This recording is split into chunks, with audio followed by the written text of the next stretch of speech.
us for correction and approval. Can any honorable member please move that the said record of votes and proceedings be considered and approved?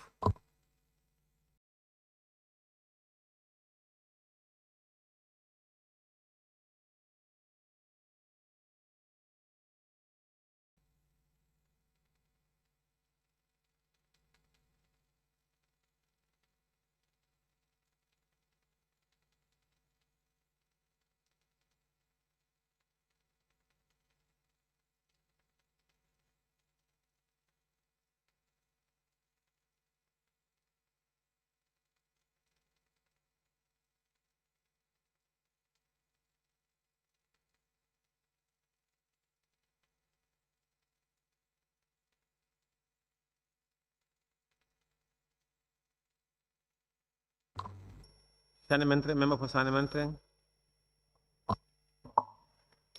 Thank you very much, Honorable Speaker. I rise to move that the third record of votes and proceedings of the National Assembly sitting of Wednesday, 26th November 2025 be considered and approved. Thank you. Any seconder? Nyani? Thank you very much, Honorable Speaker. I rise to second the motion. It has been moved and seconded that the record of votes and proceedings of the National Assembly sitting of Wednesday, 26 November 2025 be approved. Any correction or observation from honorable members? If there are, of course, any, we may do so by show of tag, and we will look at the record with page by page, beginning with page 1. Honorable members, we'll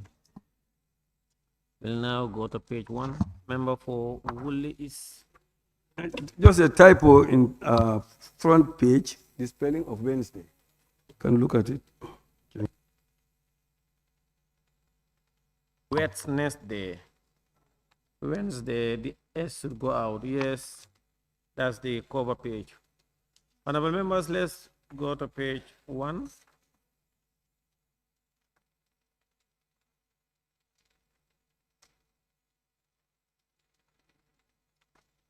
Honorable members, on page 2.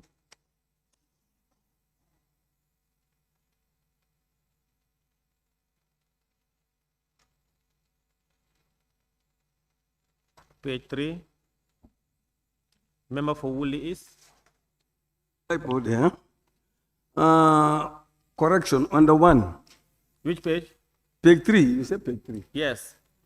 Yes. The paragraph on the correction and approval of record. The second line for the sitting, it should be sitting. What is there is citing. Have you seen it? Hmm? For the sitting of Tuesday, 25th. It should be of Wednesday. Hmm? Oh, okay. You sit in here.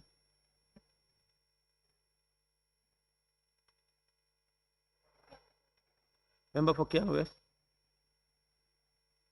You say what is the problem? No, Woolley is said what?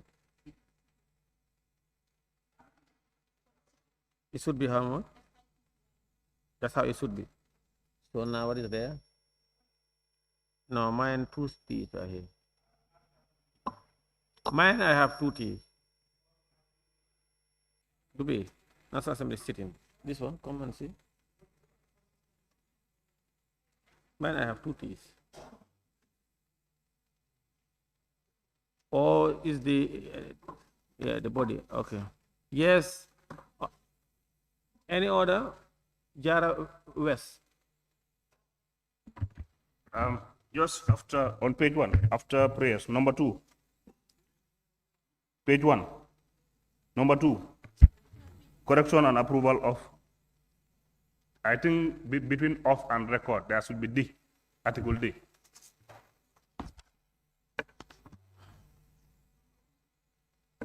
After prayers, on page 1, correction and approval of the record of votes, article D, between off and records. Yeah, this is the order paper. So it's fine like this. Any other on page 3?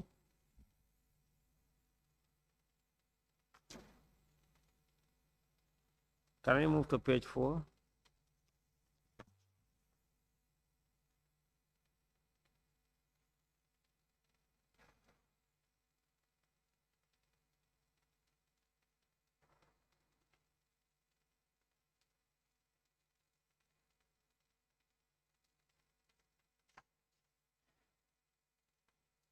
Page 5.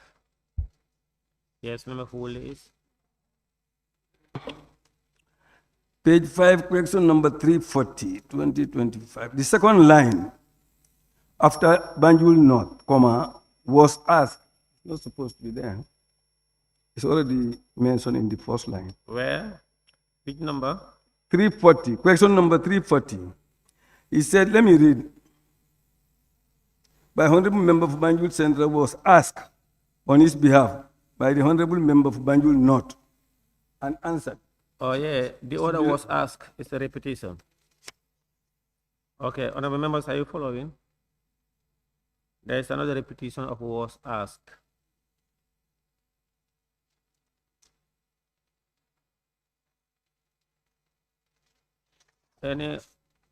Now we move to page 5, page 6.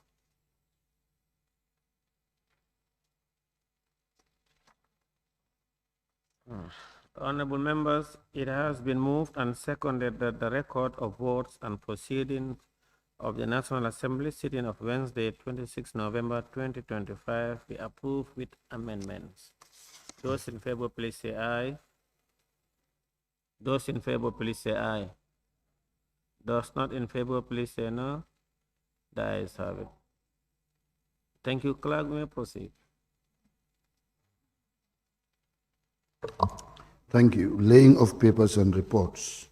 Report of the Select Committee on Gender, Children and Social Welfare of the National Assembly countrywide tour to selected orphanages, rehabilitation centers, and juvenile prison from the 5th to 10th May 2025 by the Honorable Vice Chairperson of the committee. Honorable Chairperson, please go ahead and lay your report. Thank you very much, Honorable Speaker. Honorable Speaker, I will begin with the executive summary. Pursuant to its constitutional mandate under Section 109 of the 1997 Constitution, the Select Committee on Gender, Children and Social Welfare undertook an oversight tour from 5th to 10th May 2025.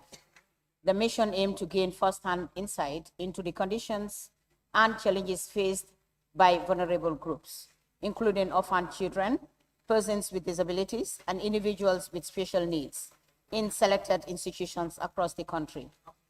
The primary objectives were to assess the quality and gender sensitivity of care and rehabilitation services, identify systematic barriers to accessing essential services, and build relationships with caregivers to inform future policy and legislative interventions. Key findings and critical challenges. The committee observed a pervasive and systematic pattern of challenges across nearly all institutions visited, which severely hinders the quality of care, rehabilitation, and protection of vulnerable populations. The key findings are categorized as follows. I hope you are going to be brief, honorable member. Sorry? I hope you are going to summarize the report. Indeed, yeah, I will. A, which is the critical shortages in healthcare and medical equipment.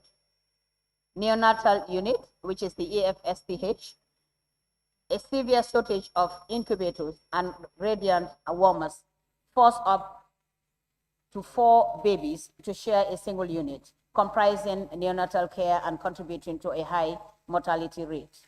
Tanka Tanka Psychiatric Hospital, the sole public mental health facility, operates without a functional pharmacy, lacks essential drugs, and has inadequate staffing with only 1 social worker for 85 patients. Bakote Shelter and other centers. Chronic shortages of essential drugs, ambulances, and basic medical supplies like gloves and commonplace. Children with disabilities are not receiving critical physiotherapy services. Systematic deficiencies in education for children with special needs. That is on B. I am on page 3. Some members are asking. Schools for the deaf, Kanifing and Basse. The national curriculum and examination system are not adapted for deaf students. Teachers lack specialized training, and exam scripts are marked by personnel unfamiliar with sign language, leading to unfair assessment. There is a critical lack of teaching materials, school buses, and perimeter fencing comprising safety and access. Mixed cohorts, children with different disabilities, for example, deafness and Down syndromes, are often grouped together due to lack of specialized facilities.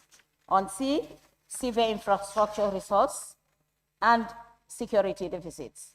Overcrowding the juvenile wing and Bakote shelters classrooms are severely overcrowded, with former housing 34 children in facility designed for 24. Poor living conditions.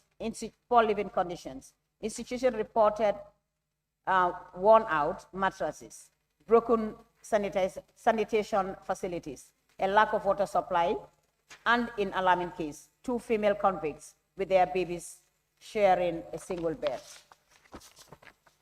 Moving on, Honorable Speaker, insecurity. Many facilities, including the Bakote shelter and St. John's Basse, lack adequate security and perimeter fences, leading to escape a safety risk. Staffing crisis. There is a critical shortage of qualified staff, including caregivers, specialized teachers, and orthopedic technicians. At the National Rehabilitation Center, only 3 technicians produce 1 to 2 prosthetic limbs per week, creating a significant backlog. B, inadequate government support and funding. A consistent theme across government and privately run institutions was the heavy reliance on international donors and philanthropists for core findings, equipment, and supplies. Key institutions like the National Rehabilitation Center and Tanka reported minimal to no direct support from the Ministry of Gender and Social, limiting their capacity and sustainability. General recommendations. To address these critical challenges, the committee put forward to the following and actionable recommendations. 1, immediate infrastructural and resource injection. The Ministry of Health must urgently produce additional incubators and radiant warmers for the EFTSH neonatal unit.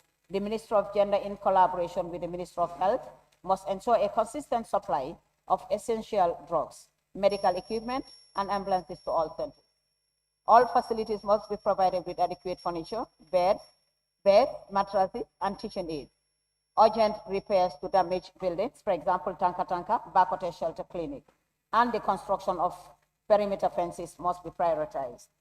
2, strengthening service delivery and human resources.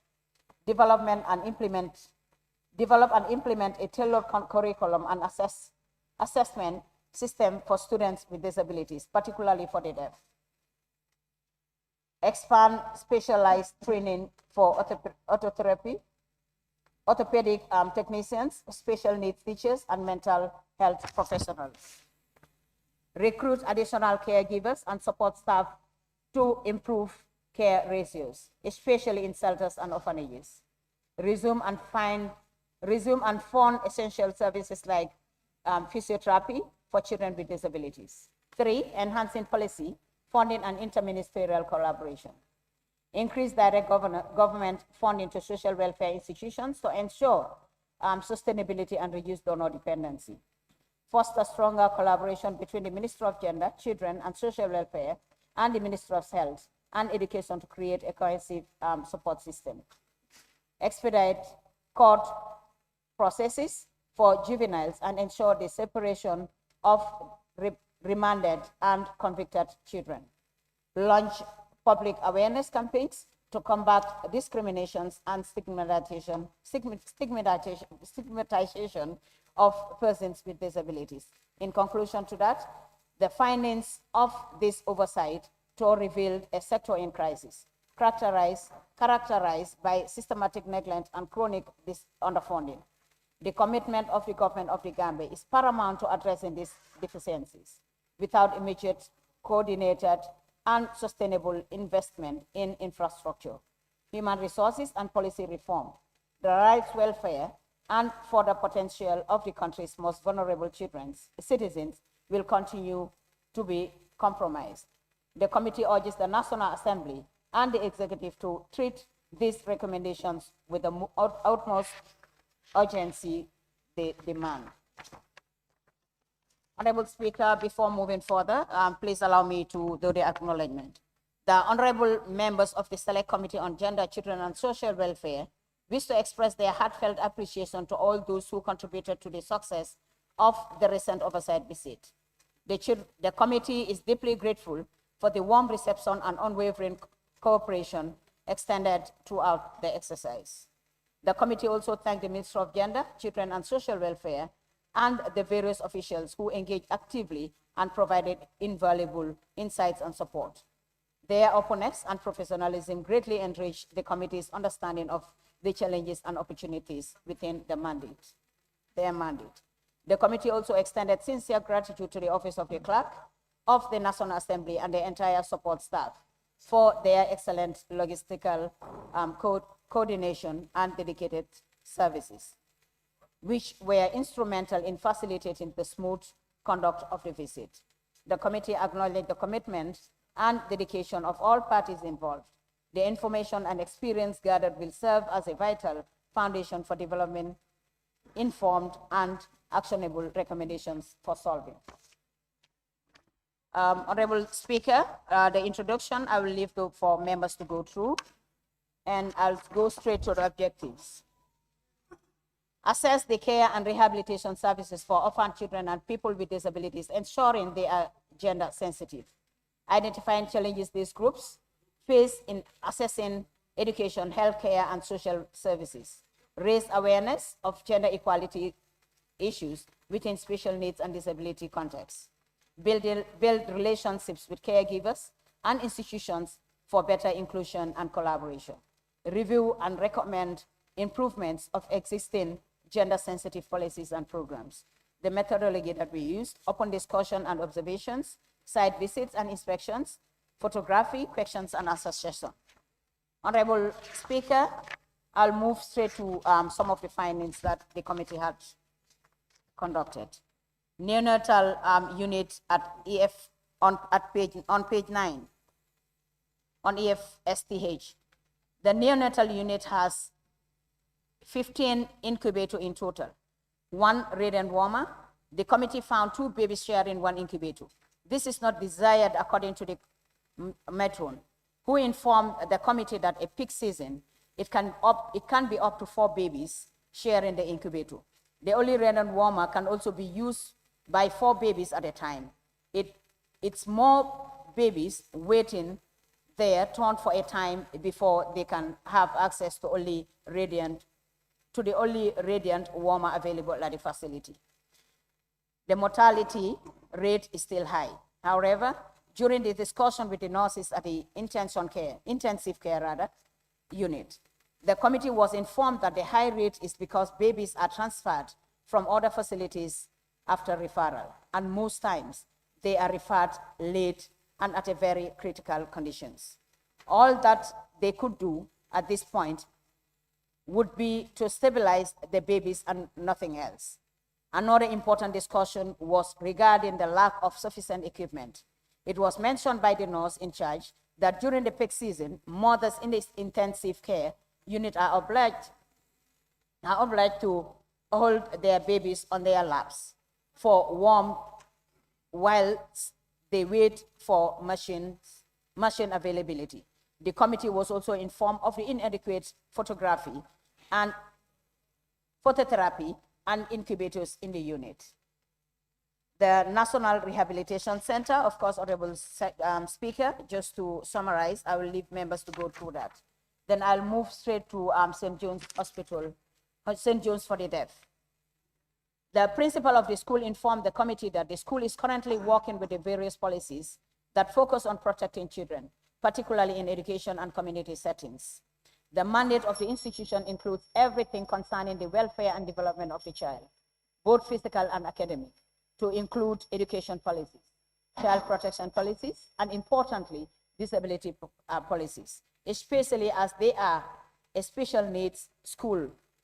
In his statement, the principal informed the committee that their challenge is the curriculum.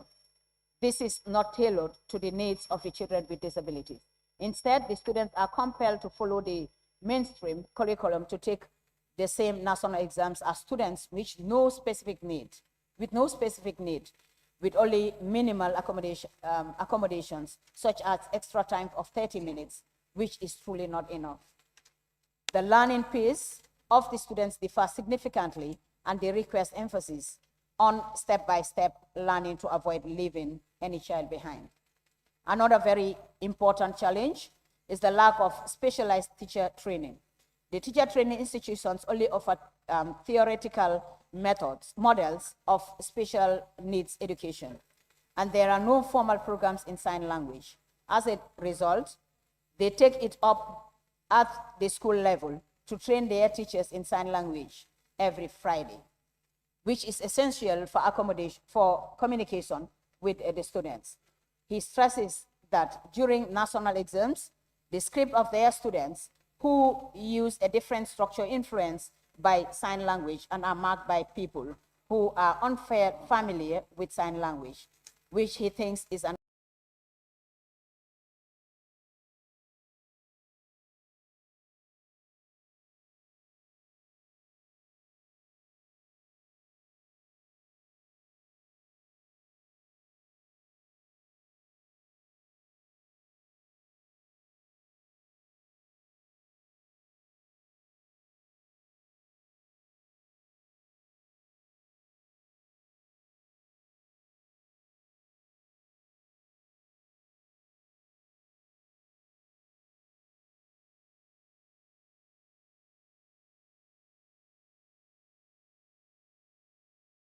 to prevent self-harm due to impulsive actions.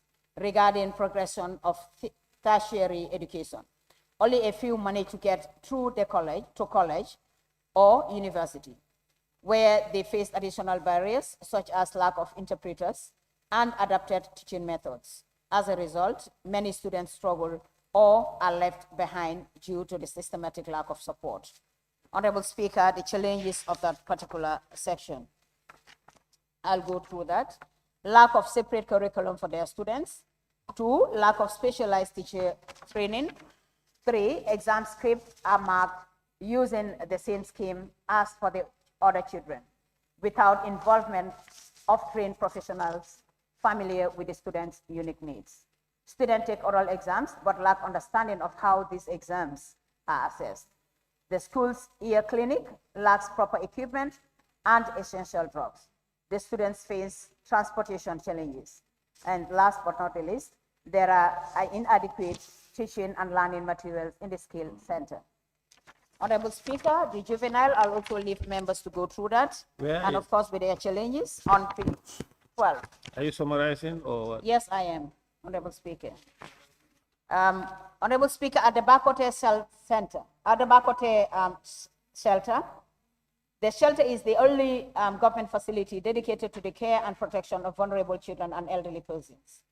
This includes victims of trafficking, minors, and individuals in need of temporary shelters. During the visit, the committee was welcomed by the social worker and observed significant improvements in the environment, including the completion of the nursery school, which was among the plans they had during the committee's last visit in 2022. However, the committee observed that the classrooms remain overcrowded, with 61 children sharing only 22 tables. The school is open to other children from the surrounding communities.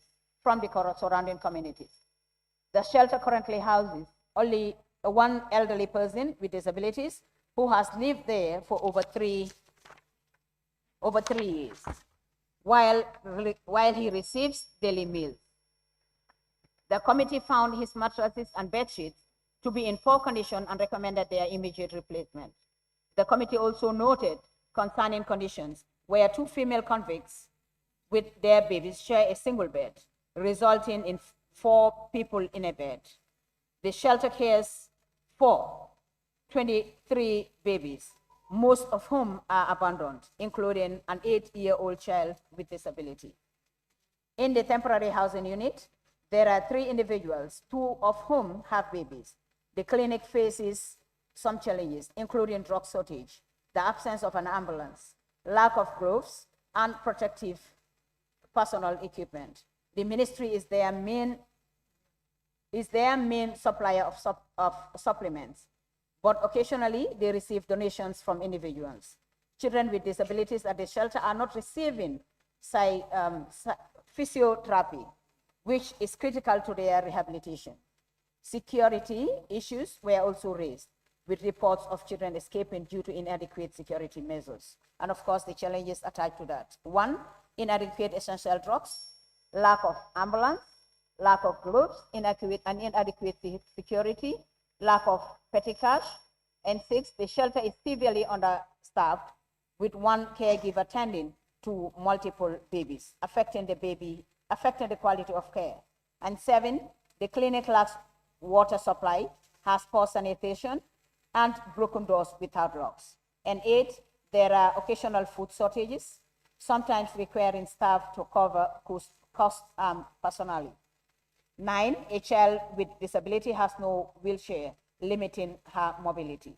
And 10, inadequate funding for food provisions to prevent shortages and reduce reliance on personal contributions from staff. 11, lack of physiotherapy services for children with disabilities. And 12, 2 inmates sharing the same bed with their 2 children. And with SOS Children's Village, Honorable Speaker, I will leave that members to go through. And moving on to Tanka Tanka, Honorable Speaker. According to the matron at the visit of the Tanka Tanka Psychiatric Hospital, is the only public mental health facility in the Gambia meant to support or provide specialized care for individuals with mental health conditions. Tanka Tanka serves as a critical institution for the treatment, rehabilitation, and reintegration of patients, many of whom are referred from across the country, even some from Senegal and Guinea. With 85 patients at the time of our visit, the hospital has only 1 social worker attending to all patients. Most concerning, they have been operating without a pharmacy where medications were kept in the matron's office. However, at the time of the visit, they were renovating the dressing room to be used temporarily as a pharmacy. Another main concern was that their records are manually kept. They have 3 classrooms ready to be used. As most of the patients requesting going back to the school, the request has been sent to the Minister of Basic and Secondary Education and assessment before they can proceed. They are yet to receive any information and feedback from the ministry as the time of they visited. Therefore, whilst they await a response from the ministry, the classrooms are being used as both inpatient and outpatient rooms and when the need arises. In the laundry room, some of the washing machines and the dryers are not working due to electricity and other electrical problems. Heavy-duty washing machines are at the premises, but cannot be used as they cannot be moved from the point they were delivered. During the touring of the facility, the committee found out that the building where the male patients were living got burned by one of the patients who attempted to commit suicide when he was fortunately rescued. The building is still in yet to be repaired, and it is causing the facility some major constraints. Their occupational therapy center was renovated by TIKI Foundation and is being highly utilized by the patients. And some of the challenges attached to that, Honorable Speaker, which 1 is inadequate staff, 2, inadequate resources, inadequate mattresses, lack of drugs, lack of mosquito nets, lack of ambulance, inadequate security. The facility is easily accessible during the rainy season the facility is not easily accessible due to the rainy season, during the rainy season due to poor and road connectivity. lack of pharmacy, lack of equipped classrooms, interference from the ministry in the management of the hospital. Honorable Speaker, with the Nyancho Orphanage Center, I will also leave that one to be looked at by the members. And of course, the Sunchu orphanages, I will also let that to be looked at by the members. Sorry. Albreda Orphanage. The Albreda Orphanage, which is on page 18, the Albreda Orphanage currently provides care and education for 33 children, comprising 30 boys and 3 girls, within the age range of 6 to 15 years. In addition to serving as a home for these children, the facility also operates in Madarasa, Islamic school, of course, to ensure their academic development in religion. One of the major challenges in orphanage faces... I thought you were summarizing. But of course I am summarizing. No, you just jumped suddenly, but if you say Albreda, you Of just tell course us what I am happened at summarizing. Albreda. I You am move to the summarizing, other one. Honorable Speaker, but there are some that are very, very important that I need to go through. Continue. On one of the major challenges of the orphanage faces is the lack of female teachers and caregivers, which hinders its ability to admit more female children. This gap in female representation has made it difficult to provide the necessary gender-sensitive support for the girls currently under their care. Although the current cohort of children is all from the Gambia, the orphanage has a history of admitting children from neighboring countries, such as Senegal and Guinea-Bissau. Children are referred to the orphanage through its main office in Nemakunku. To enhance self-sufficiency, the orphanage engages in small-scale farming, food production, such as onions and other, to support their needs. Their main sources of support come from their sponsors in Saudi Arabia and donations from the diaspora. The orphanage has not received any form of assistance from the government. The orphanage is currently challenged by limited access to electricity. They rely on solar energy, and the solar battery is faulty and requires one-day weekly recharging to sustain power for the rest of the week. The orphanage also supports family bonding for allowing the children to visit their parents during the holidays. Additionally, all the girls are being equipped with culinary skills, and they receive training in cooking and household management. They also have a specific time for their games. Challenges attached to that also, Honorable Speaker, which are lack of female teachers, lack of support from the government, lack of electricity. And the St. John's School for the Deaf, Honorable Speaker, I'll have to go through that once. It is also very, very important. St. John's School for the Deaf in Basse, an annex of the main institution in Gambia, in Kanifing, is a special needs school located in the Upper River region. It primarily serves deaf students through instruction in reading and writing using sign language. However, during a recent committee visit, it was discovered that the school also caters for children with Down syndrome and other disabilities who often face discrimination in mainstream schools. The senior section currently has 9 students preparing for the WIAS, including 2 females. During an interactive session, several students expressed their ambitions to become teachers, doctors, engineers, tailors, and pursue further education at the universities and colleges. Many of these students travel over 25 kilometers daily to attend school in Basse, which creates a significant barrier to regular attendance.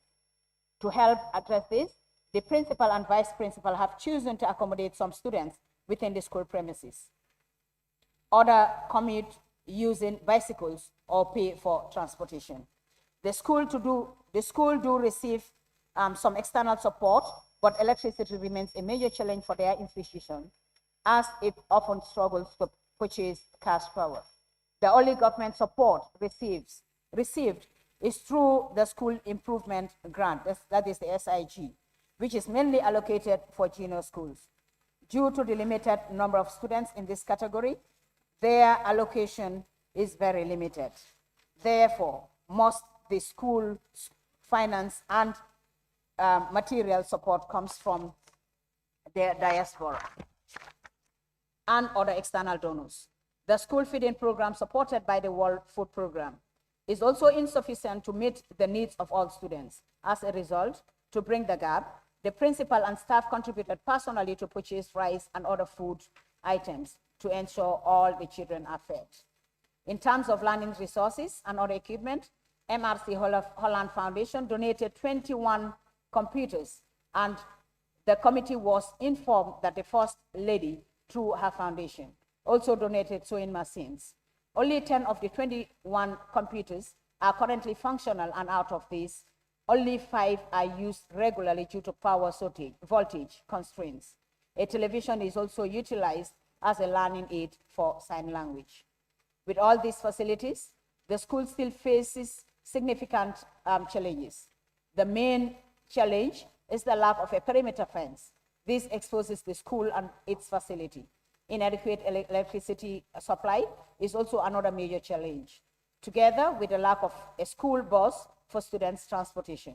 To add to the poor condition of the roads, it makes it practically impossible for many students to attend, even if they are willing, as their safety and security might be at risk.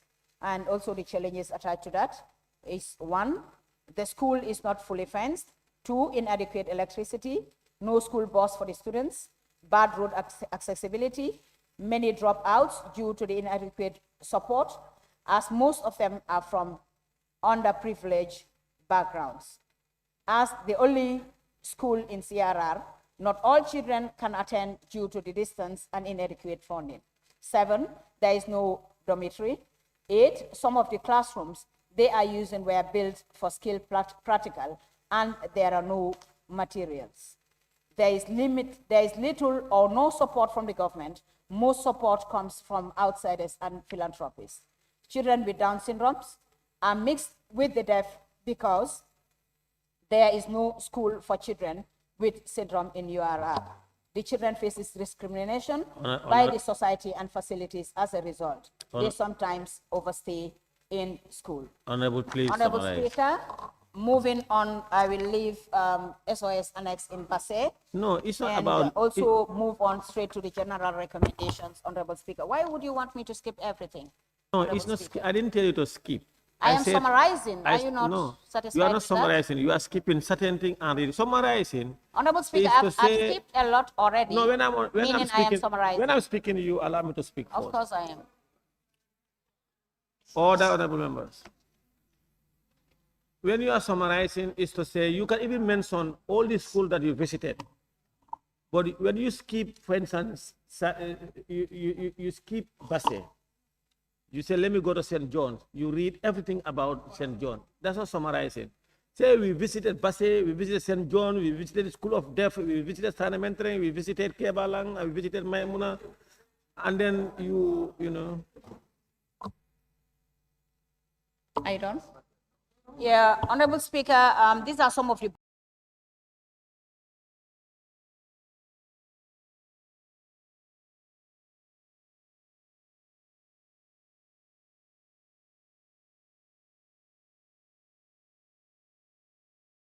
the Minister of Health should urgently increase the number of incubators and radiant warmers in the neonatal unit and ensure timely and safe thermal care for all newborns, especially work with the Minister of Health to ensure a consistent and reliable supply to essential drugs for children's centers and improve access to necessary medical cares.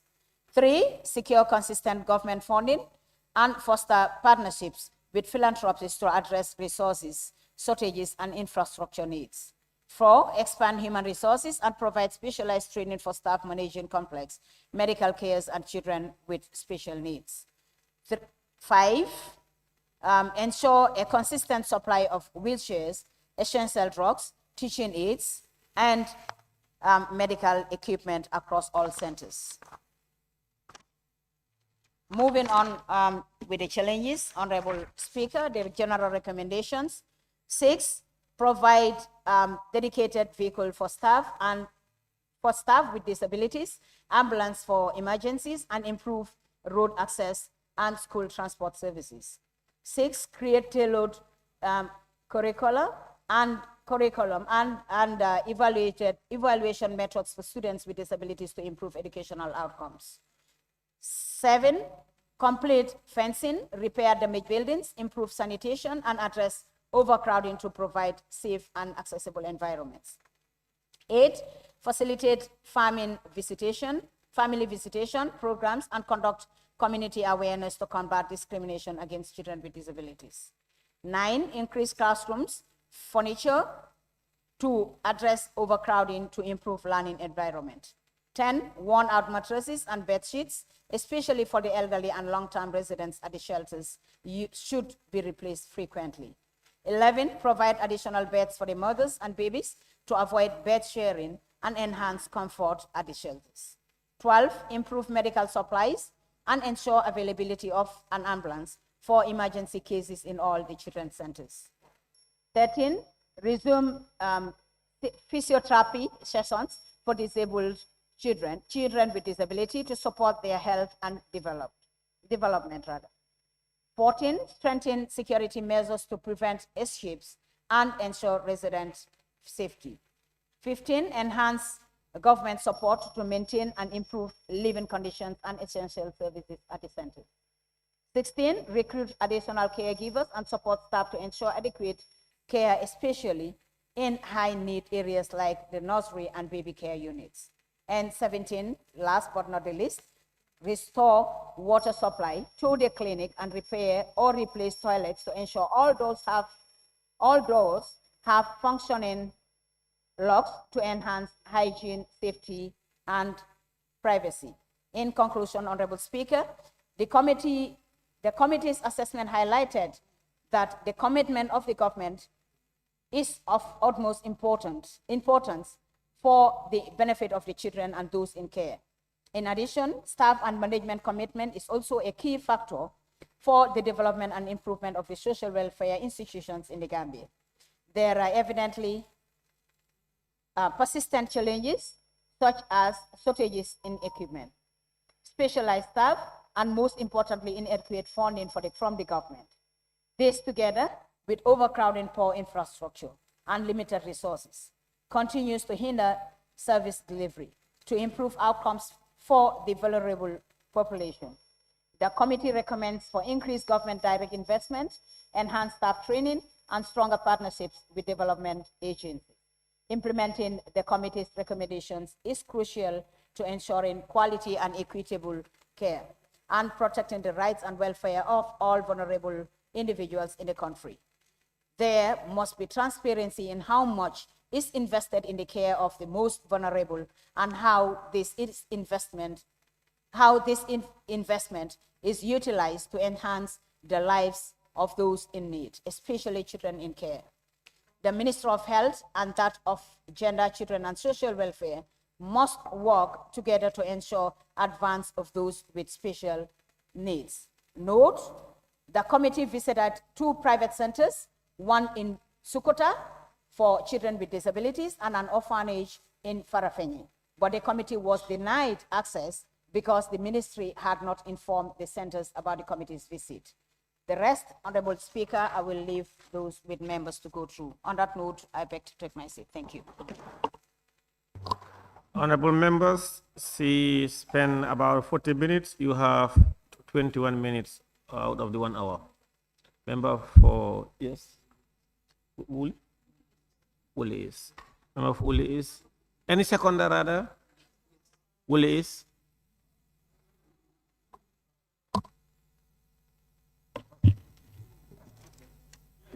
Yes, thank you, Honorable Speaker.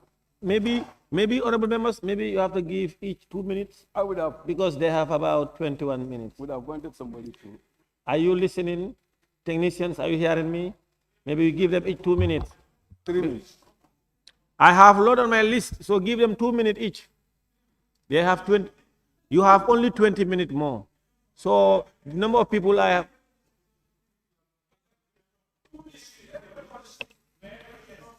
Technician, give them 2 minutes each. Yes, Willis, you have the floor. Thank you very much, Honorable Speaker. I rise to move the second motion. Honorable Speaker, as a member of this committee, yes, 2 minutes.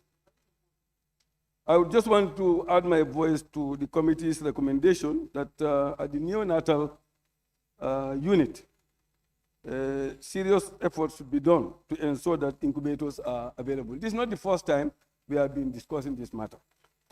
So we need to take it up very seriously. Also, Honorable Speaker, Tanka, there is only one social worker. We should ensure, the committee should make a follow-up to ensure that an addition is done there, because there are 85 patients. Only one person is taking care of them. That is very difficult to do.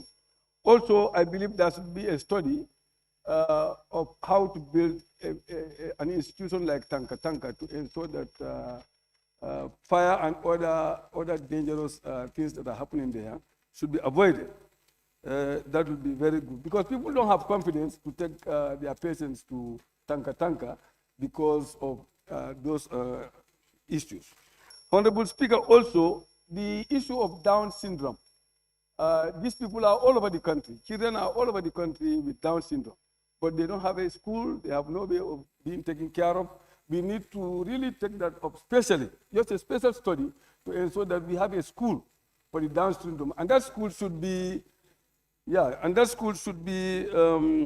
like where, children will have a place to sleep, so that they don't have to go to parents, because they cannot do that. They cannot sleep with their parents and then go to the school. It cannot happen that way. It has to be a school of their own. On that note, Honorable Speaker, thank you for the time. Thank you.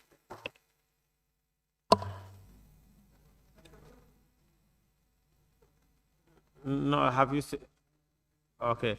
It has been moved and seconded that this Honorable Assembly do consider the report of the Select Committee on Gender, Children, and Social Welfare of the National Assembly countrywide to selected orphanages, rehabilitation centers, and juvenile prison from the 5th to 10th May 2025. Those in favor, please say aye. Those not in favor, please say no.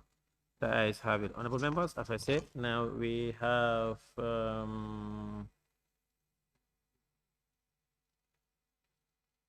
17 minutes. So I will now give the floor to the member for Fonyi Kansala, 2 minutes. Thank you very much. Honorable Speaker, I think I'm thanking the Gender Committee and its members for visiting salient areas. That is a national concern. And most of these salient areas that they've informed is really pathetic, ranging from Tanka. And in their recommendation, I wouldn't even seen that featured, where they could have also recommended to make sure immediately, because there is a need, 85 in Tanka, when they only have one social worker. So here should be an immediate redeployment of a secondary social worker in Tanka. Because if they leave it floatly, at the end of the day, when would that be sorted out? So I think I want to add this for them to include in the recommendation an immediate deployment of another social worker to Tanka. Because if not, we don't wait, these issues, we don't wait for budgetary. Social workers are all over. So they should liaise with the Minister of Gender and Social Welfare and Health to make sure that issue is ironed out. So the Chair, I'm also adding this part of your recommendation. This should be an immediate effect to Tanka as social worker. Honorable Speaker, the other point also ranges from co-bedding of 2 infants in incubators. And also, when you look at the recommendation, it's floating. So it means you are giving the Minister of Health, Social Welfare, and also Minister of Gender a right. You went and see 2 in 1, and you are leaving it like that and now telling us they should equip and improve whatever. We need to make sure some of these issues are immediate. And when you look at their first recommendations, 1, Minister of Health, that's number 1, and number 2, I believe that it should be timeline. Give them timeline. You should not leave them to be floating like that. So on that note, I think these are my contribution. And when committee give recommendations, most of salient point, it should be timeline. I submit. Thank you. Honorable members, on your behalf, I want to recognize the presence of few officials from various departments or ministry. I'm not sure where they're coming from. They're behind there. So you are most welcome, and I hope you're taking note. Thank you for coming. Member for Same, you have the floor. Thank you very much, Honorable Speaker, for giving me the floor. Honorable Speaker, the report for the Select Committee, Gender, Children and Social Welfare. Honorable Speaker, is a very good report when you look at it. And because each site that they have visited, it has some challenges. But Honorable Speaker, the most important thing of all is that this is a very important report. And if you look at the concluding remark, they stated that the health, gender must do something with this thing. What about education? Even the education, Ministry of Health and Gender, they should be here. They should be here to look at, to hear these concerns. So education should know what is happening in these schools. What is happening there? Likewise, health. But Honorable Speaker, one important thing, when they visited Edward Francis Small Teaching Hospital, when they are talking about incubators, I think the committee should have visited Bansang, because Honorable Speaker is the only hospital along that side. They should visit that side to know the condition. I think next time they should try and visit that side also and tell us with the issue of incubators, because it is very far. From that area, you should know what is happening there. But other than that, Honorable Speaker, there is not much time. If not, we will dwell more on it. So thank you very much for giving me the floor. Thank you. Member for Kiang West, you have the floor. And Honorable member for Sami, prior to giving you the floor, I acknowledge, I'm not sure where they're from, but I said some officials are here. You have taken 15 seconds. I think gender is here. Yeah, but this one, it affects gender. No, wait. Remember, we said lines department. The line department for this is gender. Of course, most departments, issues are cross-cutting. But when they take note, they will, of course, get in touch, contact their counterparts in various ministries. But what is important would be the recommendation that Parliament is going to make. And once recommendations are made, it is also forwarded to relevant institutions. So, member for Kiang West, you have the floor. Honorable Speaker, can I observe you? Honorable Speaker, let us, some of the challenges we have here should have been addressed during the budget session to see how best we provide funds to these various institutions. This report it would have been better if it came earlier than now. Because, Honorable Speaker, I just want to touch on only one area. That is page 3, critical shortages in healthcare and medical equipment. This has not only highlights where only 4 babies share a single incubator, but it says compromising neonatal care and contributing to high mortality rate. The report is telling us our babies are dying. That's what the report is telling us. And this is one of the most important pillars of the SDGs, reduction of infant mortality rate. It would have been very better if this is informed by scientific data to inform us the death number as a result of this problem. That would be very good. But honorable members, this is very dangerous. Honorable members, we allocate resources here in this parliament. We oppose on it. And we went on a visit, they told us our babies are dying. What did we do about that? And we want to shout here again and tell them, what are they going to do after a budget session? Where are they going to get the fund?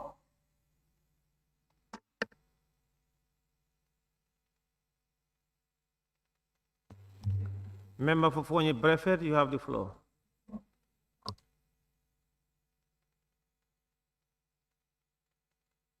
Speaker. Honorable Speaker, as a member of the Gender Committee and also a member to the Health Committee, there's this general problem that has been happening since whenever we visit the Edward Francis Health Edward Francis, we normally face the same problem.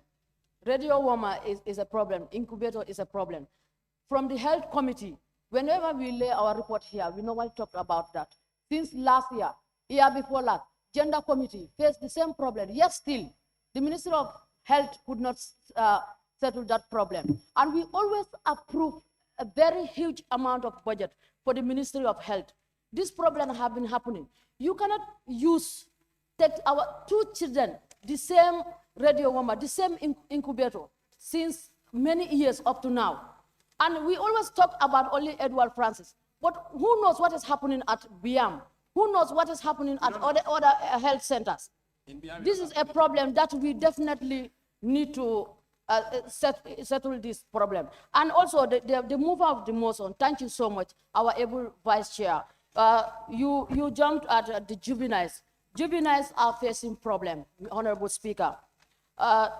Sometimes the delay for the juveniles to go to court is a problem. Some of them will stay there. Their parents don't visit them. Emotionally, it has affected the young ones in that place, which is not very good. I think this is a high time for the government to take a step to check our juveniles. If anybody is supposed to go and face the court to finish their case, let them do so.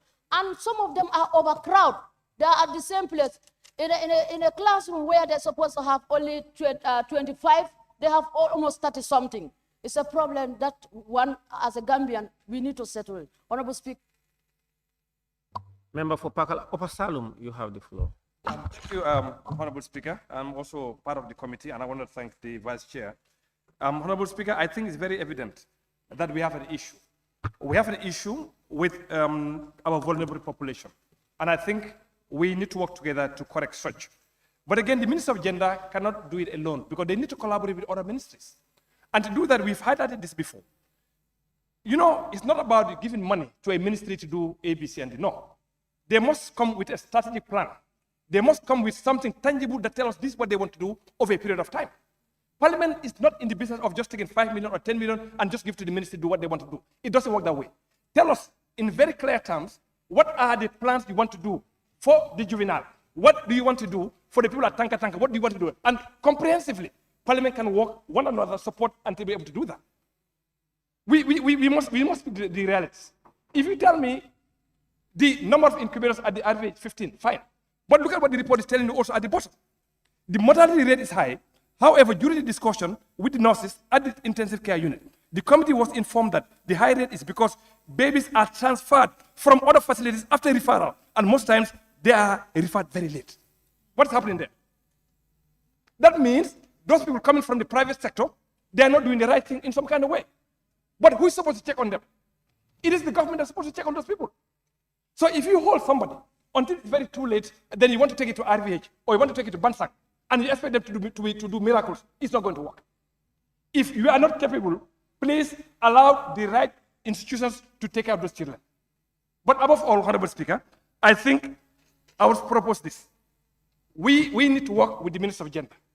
Let's document everybody that is part of the vulnerable population across the country.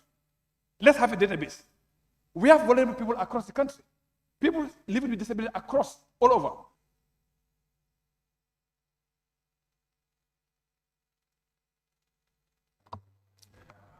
Well, you are next if you don't want. So you are next. Yeah, just start and give him the time to continue to observe you.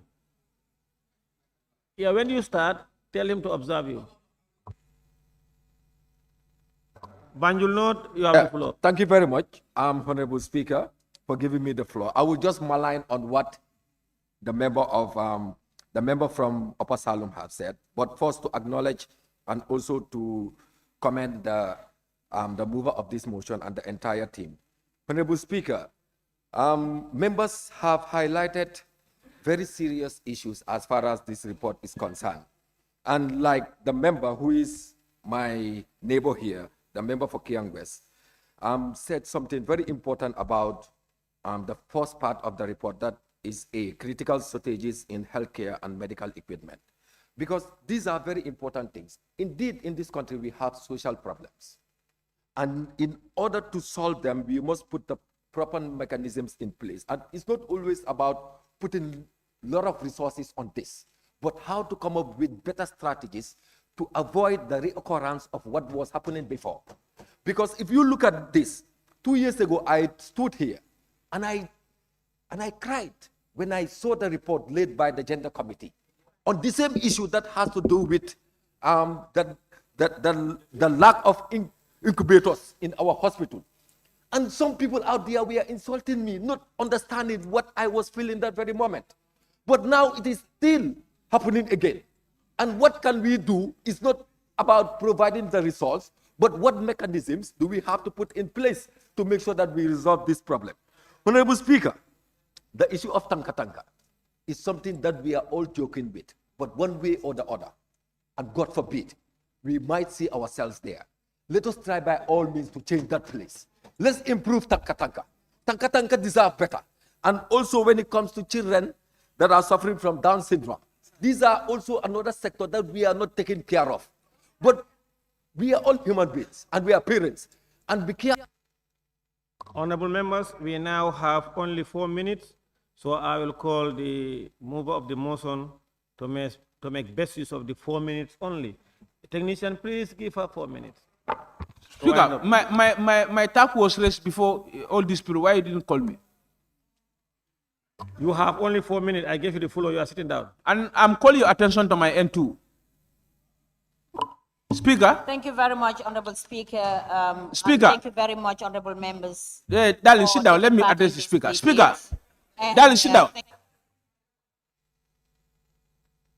Time, please. Time. No, because I raised my tag before some of them, and I saw you calling them before me. Because you saw me taking jotting, thinking that I was going after your government. That's the only thing. Because I saw you looking at me several times, and I suspect that you will focus me from talking. I suspect that it happens. No, because I saw you 3-4 times you were scanning at me, thinking that I was starting jotting. That will go against your government. Go ahead. I have a list. It's not exhausted. And in fact, your name is there, but your name is there, Jarawes and others, but the time. So you have only 2 minutes now. Member for Sanamentring. Honorable Speaker, I think something have been taken out of my time. You need to adjust it a bit. No. Go ahead. 2 minutes? No, I go ahead. didn't give him the floor. You gave him the floor. Okay. Thank you very much, Honorable Speaker, and thank you very much, Honorable members, for taking part in this debate to make sure that you'll add on to the recommendations that the committee have already recommended with regards to the challenges that we're having. I'll start with Woolly East. Talking about the neonatal, there is need to be addressed, and of course, the Tanka to conduct study to prevent a constant occurrence of the fire outbreak. Thank you very much for that. Fonyi Kansala, thank you for putting emphasis on the issues of addressing the social worker immediately and babies using 1 incubator for timeline to be given. I think, Honorable Member for Kansala, we haven't given exactly the timeline or the time frame, but we've also addressed in our challenges that these are things that needs to be done immediately. And for SAME, that the Education Ministry needs to be present to also take note as that of the Ministry of Gender, Children and Social Welfare. And of course, it has been mentioned in our statement or in our challenges or in our recommendations that the various ministries, the line ministries, has to be in collaboration with the Ministry of Gender to make sure that these issues will be addressed. Bansang, thank you very much. And also that the facility should be visited, which we take note. Of course, the committee is taking note, and of course, the Minister of Gender also is here to take note about that. We need to be doing constant visit of the facility for your recommendation. Thank you very much to address the collaborations of the challenges. And for Kian West, thank you very much for also addressing that the critical shortages of in health care and medical shortages needs to be addressed as well. Of course, the ministry is also here to take note.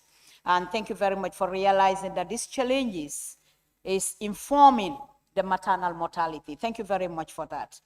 Fonyi Berefet, thank you very much.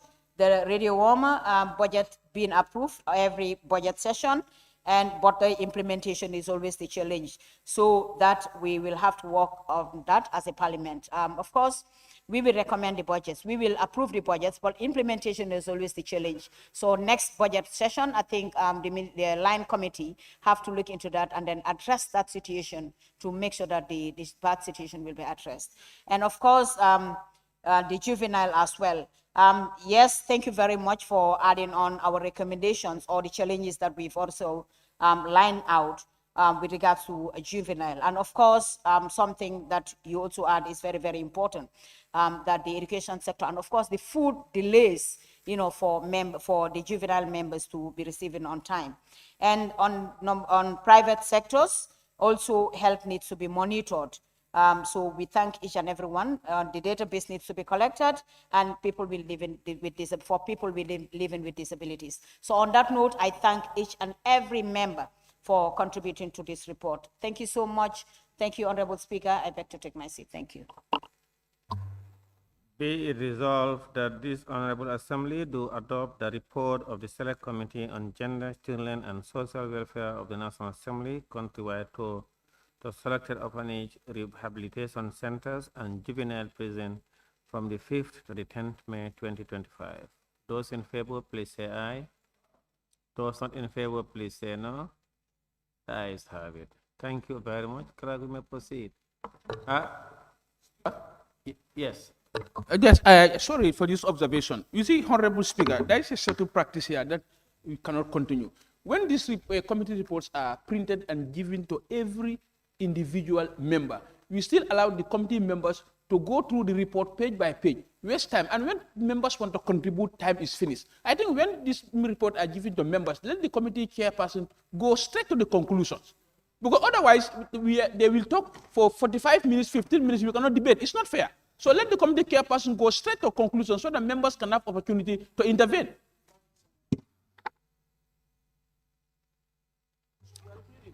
Thank you, honorable members. We had the member for Latikunda Sabiji, but as it is, that is a procedure, but I'm now throwing it to him and members. This is a procedure as far as committee reports are concerned. Clerk, we may proceed. Report of the Select Committee on Regional Government, Land, Ombudsman, and IEC on the National Assembly on the performance audit report by the National Audit Office on the management of land registration and documentation by the Ministry of Land and Regional Development by the chairperson of the committee.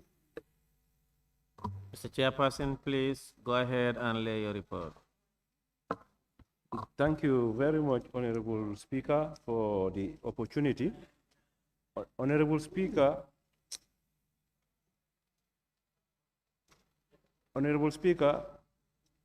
the report of the Select Committee on Regional Government Lands, Ombudsman, and IEC on the performance audit report on the management of land registration and documentation by the Ministry of Lands and Regional Government, November 2025. Honorable Speaker, I want to try by all means to summarize, as on the Honorable Member for Sabiji said, but the acknowledgement aspect, because this is a performance report, so we need to acknowledge the people, the stakeholders that were part of the process. So acknowledgement, the Select Committee on Regional Government Lands, Ombudsman, and the Independent Electoral Commission wish to place on record its sincere appreciation to the Office of the Clerk of the National Assembly for the strategic guidance, administrative coordination, and resource facilitation provided throughout the conduct of this oversight exercise. The committee further extends profound gratitude to the Office of the Auditor General for the technical expertise, detailed analysis, and operational transparency demonstrated during the review of the performance audit report. The contribution of the audit terms, particularly in providing clarification, supplementary evidence, and exceptional contextual explanation, were instrumental in enabling the committee to undertake a comprehensive and evidence-driven assessment of the audit findings. The committee also recognized the Ministry of Lands and Regional Government and its satellite institution for their cooperation, timely appearance, and willingness to engage constructively with the committee throughout the oversight process. Their submissions, response to queries, and readiness to provide additional documentation were invaluable in helping the committee to understand sectoral challenges, institutional performance gaps, and areas requiring urgent policy and administrative reform. The committee equally appreciates the dedication and hard work of the support staff assigned to this exercise. Their diligence in organizing hearing, preparing documentation, recording proceedings, and providing continuous logistical assistance to ensure that the committee deliver its responsibility with coherence and procedural integrity. In sum, the committee reaffirmed its commitment to upholding the principle of accountability, transparency, and good governance in line with the constitutional mandate of the National Assembly. Honorable Speaker, the introduction, members, you can go through it, but the findings of the report, on findings, the Ministry of Lands and Regional Government hold the primary mandate for land administration in the Gambia. In collaboration with its technical department and affiliated agencies, the ministry is responsible for the formulating and implementing land policies, as well as overseeing local government authorities, area council chiefs, alcalos, as provided for in the Local Government Act 2002. Additionally, the ministry plays a critical role in monitoring and coordinating central government initiatives and policies as they relate to land governance, local administration, and community development. Honorable Speaker, the methodology that we use, the committee received a formal presentation from the National Audit Office, followed by a detailed consideration session by honorable members. A question and answer session was subsequently conducted to clarify issues, obtain further insight, and deepen the committee's understanding of the audit findings. The objective of the report, the primary objective of this audit was to evaluate the adequacy and effectiveness of the measures instituted by the Ministry of Lands and Regional Government to ensure an efficient and effective land registration and documentation process. Especially, the audit assessed the capacity of land administrators in terms of both expertise and workforce, the structural system in place, and the legal and administrative frameworks underpinning land governance. The audit covers the period from January 2018 to December 2021. Honorable Speaker, some of the findings highlighted in this performance report are: one, I will just read the subhead. Inadequate and obsolete framework, absence of relevant policy document, obsolete legal framework,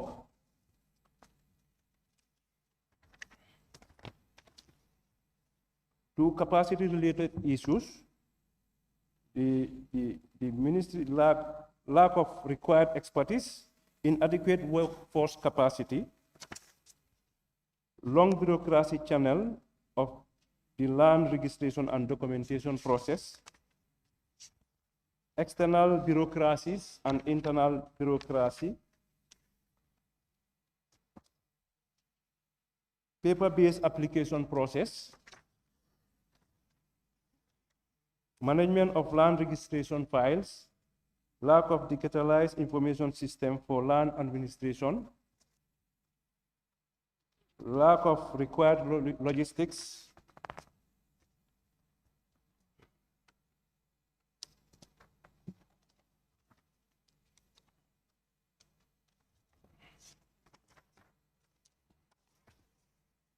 lack of uniform land transfer procedure at the local level,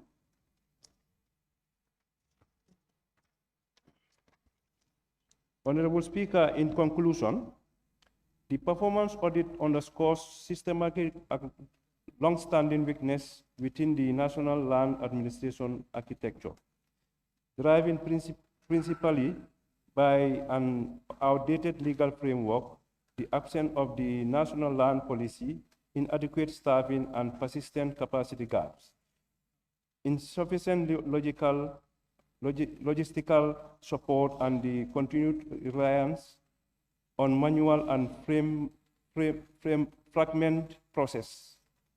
These deficiencies have collectively contributed to operational delays, inefficiencies, highlighting corruption risk and an escalation of land-related disputes across the country.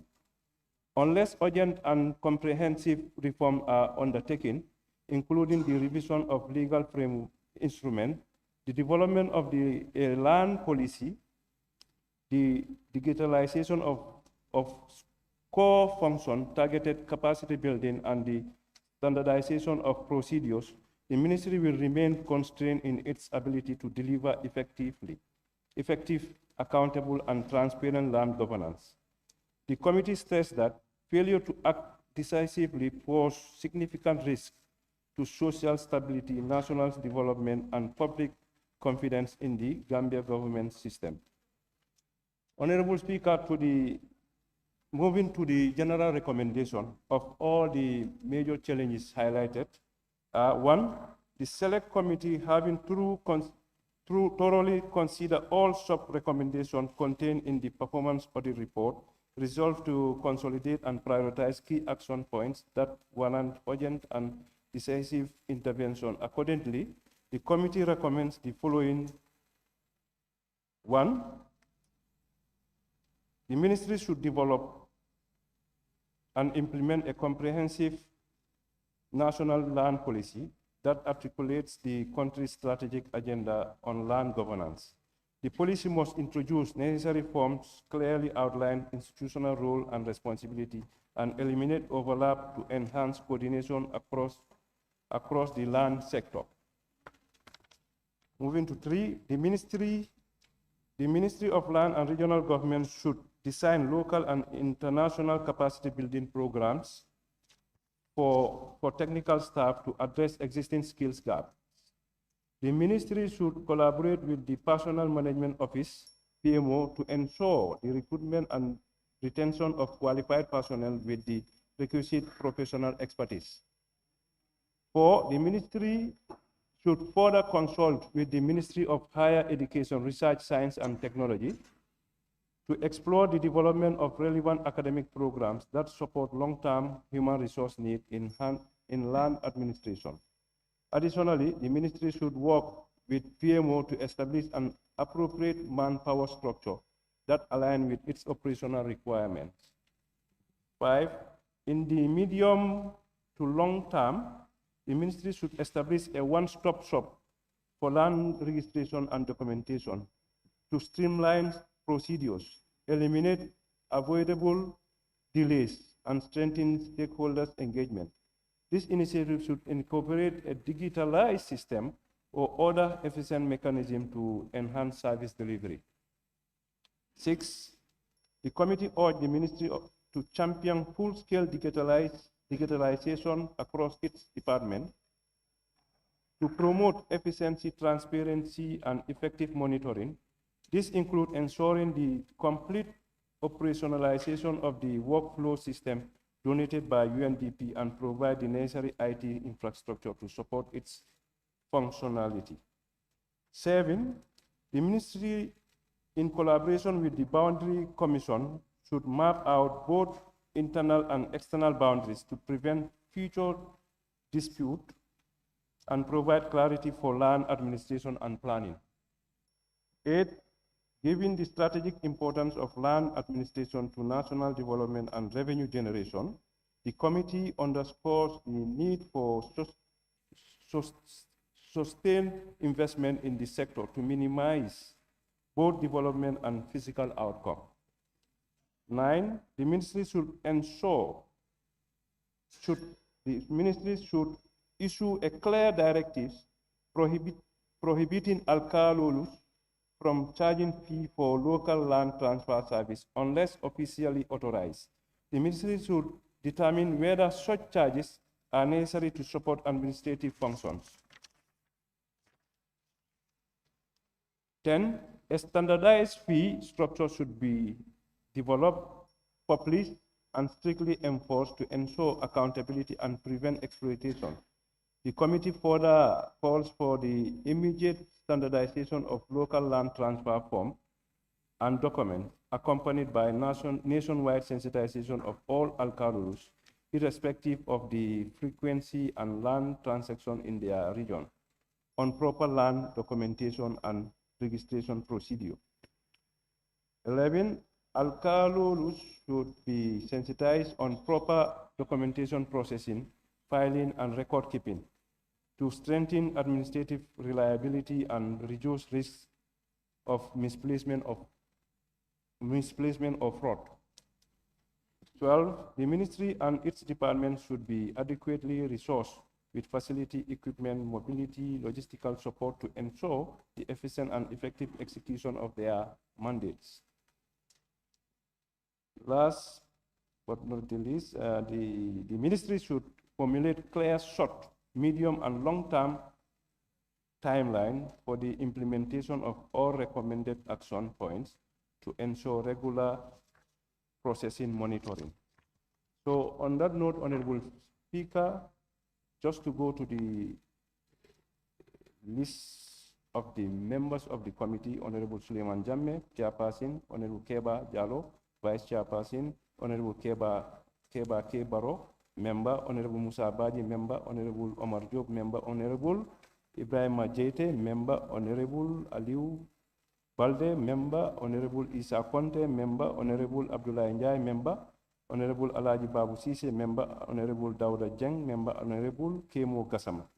And the support staff during this performance report, the support staff that participated with the stakeholders are Ms. Fatu Jiba, Committee Clerk, Ms. Fatu Keta, Committee Clerk, Ms. Fatu Mata K. Sisaho, Research Officer, Mr. Abdullah Bondi, Subject Matter Specialist, and you have Mr. Almame Mankajang from the National Audit Office, NAO, Ms. Yasin Jan, NAO, Ms. Binta Tarawale, NAO, Mr. Seku Danso. So on that note, Honorable Speaker, I beg to move. Thank you. Any seconder? Member for Latikunda Sabiji. Thank you very much, Honorable Speaker, for giving me the floor, and I rise to second the report. Honorable Speaker. 2 minutes, Technician, 2 minutes. This country, if you go to the courts, you realize that 80% of litigations before the court are all land-related issues due to long land leasing process and 3 or 4 administrators of our land. Last time we told Minister, land administrator in this country should be reduced. In this country, you have Alcalo as land administrator, you have chief as land administrator, you have a minister for local government, minister responsible for local government as land administrator. And sometime before this loan leasing process, you purchase a land from Alcalo, you embark on your land leasing process. Alcalo will sold the same land to another person before you are able to complete your land leasing process. So I think the committee acted wise to recommend those kind of things. Where I find so disturbing and very uncomfortable, Honorable Speaker, is where page 16, where the committee, number 6, lack of uniform land transfer procedures at the local government level. To summarize that part, Honorable Speaker, they said the committee noted significant irregularities in the land transfer processes overseen by the alcalos, which is a direct violation of Section 41 of Local Government Act. And the same committee, instead of recommending prosecution for those alcalos, because it's very certain, those alcalos are public officers and they acted in that capacity. And there is no justification there is no reasonable justification excuse.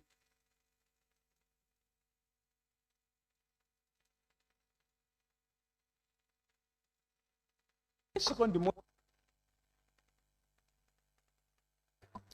luxury of time. You don't have any luxury. Just complete your sentence. No, no tradition. Complete your sentence. Thank you very much.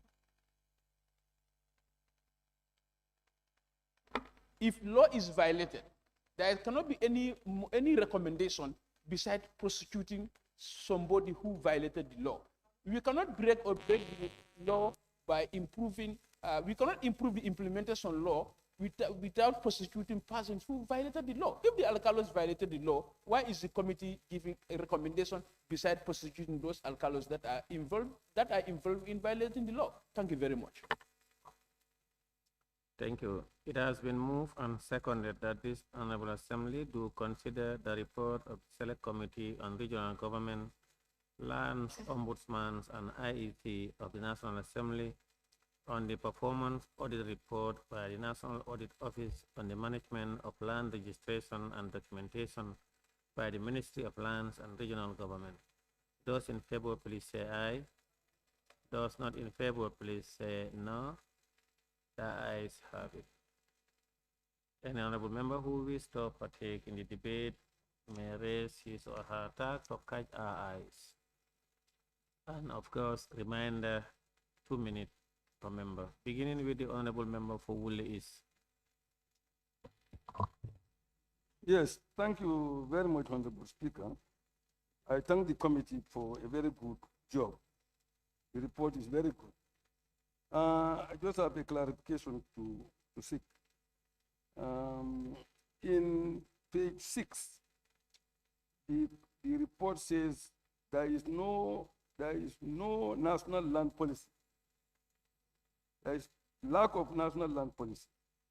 And we are provided this document which says National Land Policy Implementation Plan. So I want that clarification whether we have land policy or we don't have land policy. That is one issue that I want to raise. I want clarification on that. Secondly, Honorable Speaker, I think with this report, what we require really is political will. And my suspicion is that there is some political will at the ministry to ensure that land issues are dealt with. So this parliament should take it up as a matter of urgency to ensure that we don't only sit down and wait, but we become proactive to ensure that the political will is tested. On that note, I thank you for the time. Thank you. Thank you. The member for Sanementring, you have the floor. Thank you very much, Honorable Speaker. Honorable Speaker, looking at the report laid by the local government or the regional government on page 12, the management of land registration files, Honorable Speaker, I believe going through that paragraph, I believe this is one of the reasons why the land dealers are, using us or they're relying on to sell and resell one land to various people. I think these are some of the challenges that we need to remedy. And also the absence of digitalized information system for land administration is also one of the challenges that the Minister of the Lands Office is also encountered and which is also very, very important to be addressed, because lack of digitalized information and of course the filing system due to areas or due to rooms that they normally kept their files. I think we have to do away with that particular filing system now. It has to be digitalized because we cannot keep papers in rooms where they will be dilapidated, and of course areas that, papers that dust are covering now or whatsoever. So these are some of the challenges that haven't gone through the report that we'll have to do something. At least I will also recommend for the line committee to be looking at these portions very well to make sure that I don't know whether it's part of the budget that has just been approved by Parliament. If not, but they will have to consider, giving the Minister of Lands to remedy those situations of keeping those files, papers in such a bad condition. On that note, I beg to take my seat. Thank you. Member for Busumbala, you have the floor. Thank you very much, Honorable Speaker. Honorable Speaker, I am in total support of this report of the Select Committee on Regional Government, Lands and Ombudsman. Honorable Speaker, I think it is timely that we adopt measures to address some of the irregularities that happens in our land administrations. Basically, the committee have done justice to this particular report, in essence, trying to pinpoint issues that bring conflict within the framework of the administration of lands in the Gambia. Honorable Speaker, looking at their general recommendations, paragraph 9, where it has been clearly stated, the Minister of Lands and Regional Administration should issue a clear directive prohibiting alcalos from charging fees for local land transfer services unless officially authorized. The ministry should determine whether such charges are necessary to support administrative functions. Obviously, Honorable Speaker, this has been a long-standing practice within our communities. The alcalos are often charging land transfer fees, which is in essence very, very, very important in order to sustain the alcalos, assert and sustain the alcalos administrative authority on those lands. Because if that is not done, if the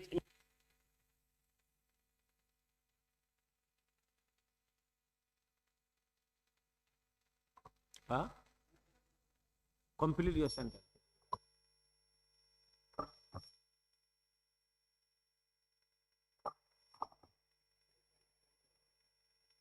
Yeah, what I'm saying here is, I believe the charging of those fees is to authenticate and ascertain the alcalos' responsibility in administering such landed properties within their jurisdiction. So, basically, I concord with the committee's recommendation, but further stresses that it needs to be officialized as to how much percentage should be due to them for proper administration of such lands. Thank you. Thank you. May I now call upon the mover of the motion to respond to issues raised and wind up the debate. Thank you very much, Honorable Speaker, once again for giving me the opportunity. Yes, to respond to some of the members, I'll start with the Honorable Member for Latukunda Sabigi. He talked about the Tangi Committee and also talked about the alcalo selling lands to different individuals and also violating the laws. So this is why this performance report audit was very important, because at least we were able to come up with some findings and challenges. So this is why the committee deemed it necessary to come up with a recommendation which the ministry should take note so that they can implement it. So on that note, for Honorable Member for Wuli East, yes, because this report was from 2018 to 2021. But right now, I can happily inform you that there is a land policy and it has been validated. So I think with this land policy, it will be able to, at least address some of these challenges that we are facing in terms of land administration and documentation and registration. So to the Honorable Member for Sami Mentereng, also highlighted on people selling land to different people because we don't have a digitalized system. So this is why, in fact, as a committee, we are, in fact, since 2-3 years ago, we are trying to work with the ministry so that they can, introduce this GIS system. So I think the process is ongoing. This is why you see this close code. That's the first phase. So they are working towards that direction. Wherein, if our system is all digitalized, you will not be able to sell land to different individuals. So I think this is noted. This is why we, in fact, put it in our recommendation. So to the honorable member for Busumbala, yes, also talk about the alcalos charging fees, which need to be officialized. Yes, because the thing is, basically, alcalos, they just charge this fee at their own discretion. So this is why, in fact, we are trying to see, because normally they shouldn't charge. But we all understand the situation of the alcalos. So what we are trying to recommend and say here is about whether the ministry to regulate it in such a way they will just take it to a certain amount. If you are doing alcalo transfer, at least this is the amount that you need to pay. So it's left to the individual, whatever. But officially that has to be communicated. And also equally, if you look at the recommendations, they don't have uniform form. So this is why we are also recommending to the ministry to ensure that they come up with one uniform form, land transfer, that will be given to each alcalo. The difference will be just the village name. So that at least they can administer the transfer process and ensure that at least we work together. So on that note, Honorable Speaker, I want to thank all the members for the support, and therefore I beg to move for the Assembly to consider this report. Thank you. Honorable members, be it resolved that this Honorable Assembly do adopt the report of the Select Committee on Regional Government, Lands, Ombudsman, and IEC of the National Assembly on the performance audit report by the National Audit Office and the management of land registration and documentation by the Ministry of Lands and Regional Government. Those in favor, please say aye. Those not in favor, please say no. The ayes have it. Clerk, we may proceed. Thank you. Standing Order 66. Second reading of the National Assembly Salaries and Pensions Amendment Bill 2025 by Honorable Kebalang Fofana, nominated member and member of the Assembly Standing Committee. Honorable members will recall that the first reading of the National Assembly Salaries and Pension Amendment Bill 2025. The member for Lower Salom, please. No, I have been continuously hearing your voice, and Nyamina Dankunku, please. Nyamina Dankunku, please go back to your seat.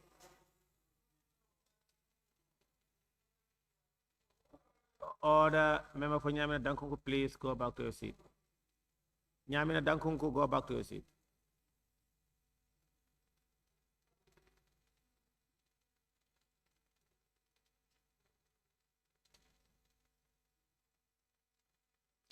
Honorable members, you will recall that the first reading of the National Assembly Salaries and Pension Amendment Bill 2025 was done on Monday, 29 September 2025, and today is appointed for the second reading in accordance with Standing Order 66 of 2. Therefore, pursuant to Order 67 of the Standing Orders, I now invite Honorable Kebalang Fofana, nominated member, to move a motion for the second reading of the bill, entitled the National Assembly Salaries and Pension Amendment Bill 2025. Honorable member.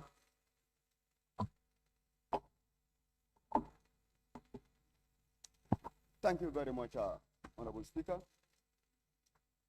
Honorable Speaker, this bill seeks to provide for the payment of gratuity to the following new classes of persons.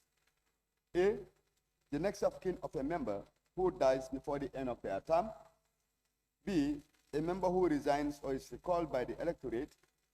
And C, the member completing the residual term of a member who dies, resigned, or is recalled by the electorate. It is envisaged that once this bill is passed, it will greatly improve the comfort and convenience of National Assembly members. On that note, Honorable Speaker, I move the motion that the bill be read a second time. Thank you. Any seconder? Member for Lower Salem? Honorable Speaker, I write to second the motion. Thank you. In accordance with Order 67, Sub 1 of the Standing Orders, I now open the floor for debate on the general merits and principle of the bill. Any honorable member who wishes to partake in the debate may do so now by show of tag. Beginning with the member for Nyamina Danko.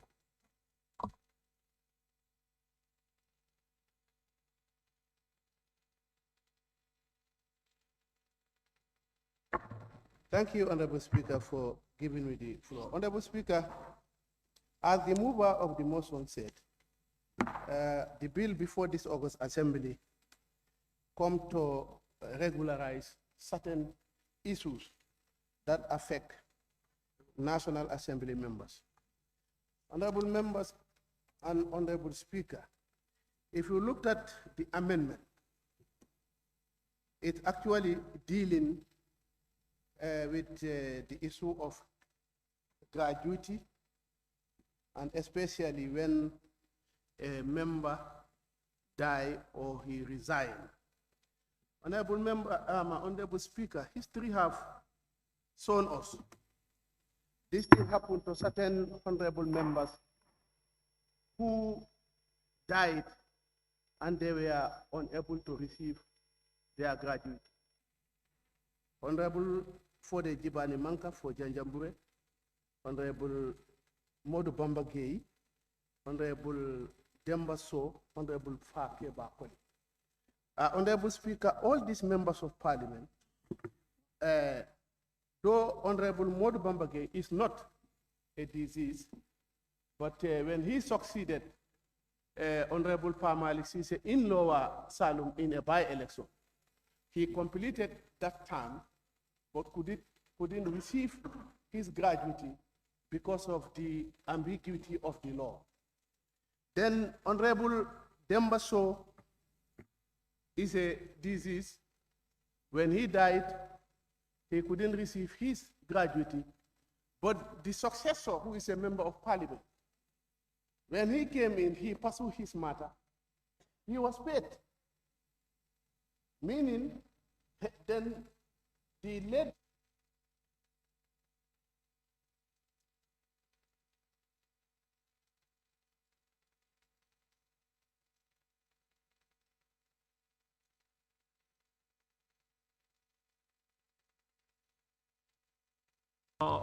complete your sentence. Honorable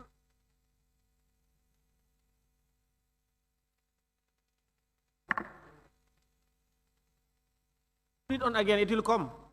Put it on, it will come. Put it on again.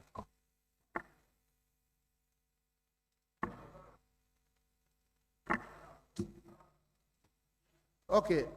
Honorable Speaker, Honorable Fake Bakoli also is one of the members who died. And if you look at for the case of Honorable Fake Bakoli died late, almost at the end of the legislature. A by-election was not even conducted in that constituency. But unfortunately, because of the law, he couldn't receive his gratuity. Thank you. So what we are doing here, Honorable Speaker, is not about salary increment. Thank you, Honorable. It is.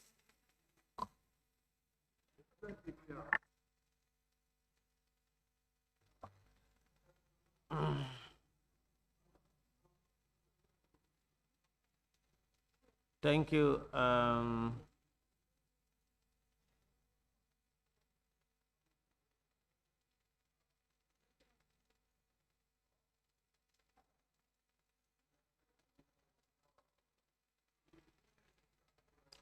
I now give the floor to the member for Fonyi Bintan Karanai.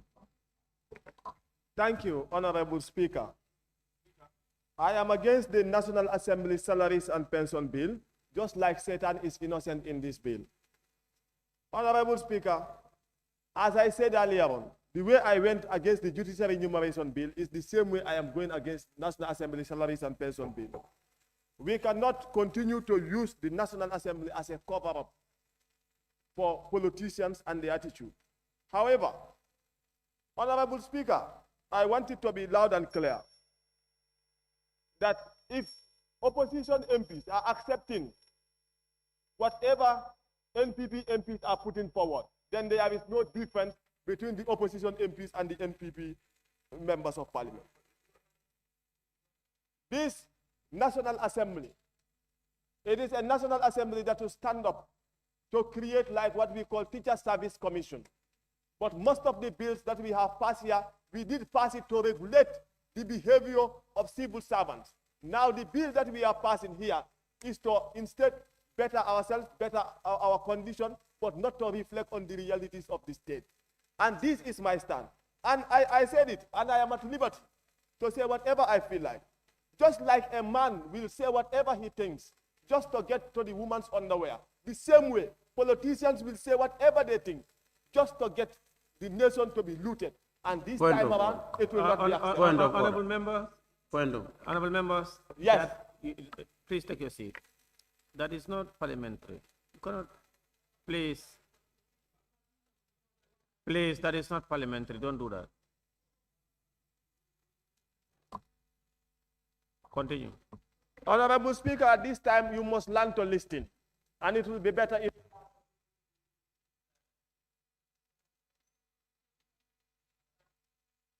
Honorable, you cannot say that to the speaker. I am here to coordinate the proceedings. And if I feel like that language is out of order, when I draw your attention, you cannot say that to me. Don't do that.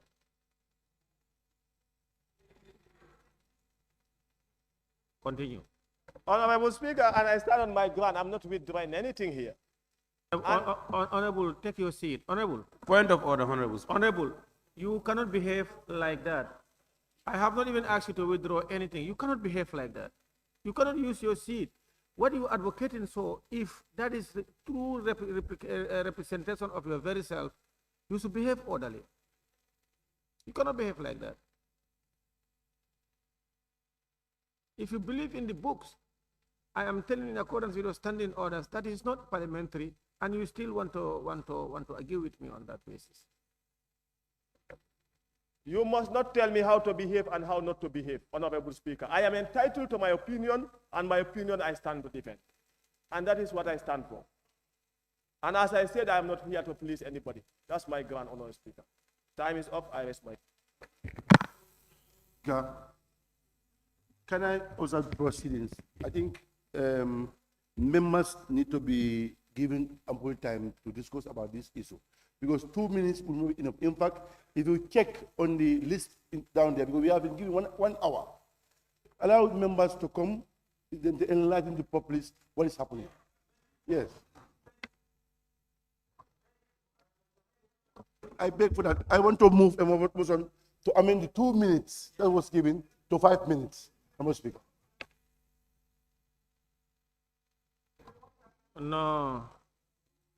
Honorable members, whenever the speaker feels like giving additional time to a member, he can use his discretion to do that. Now, the member for Woolly East, you have the floor. Woolly East, you have the floor. We understand, honorable members, order. You understand the member for Fonyi Bintan Karana have misinformed the public. Honorable Speaker, you have to... But members... I have not misled... But...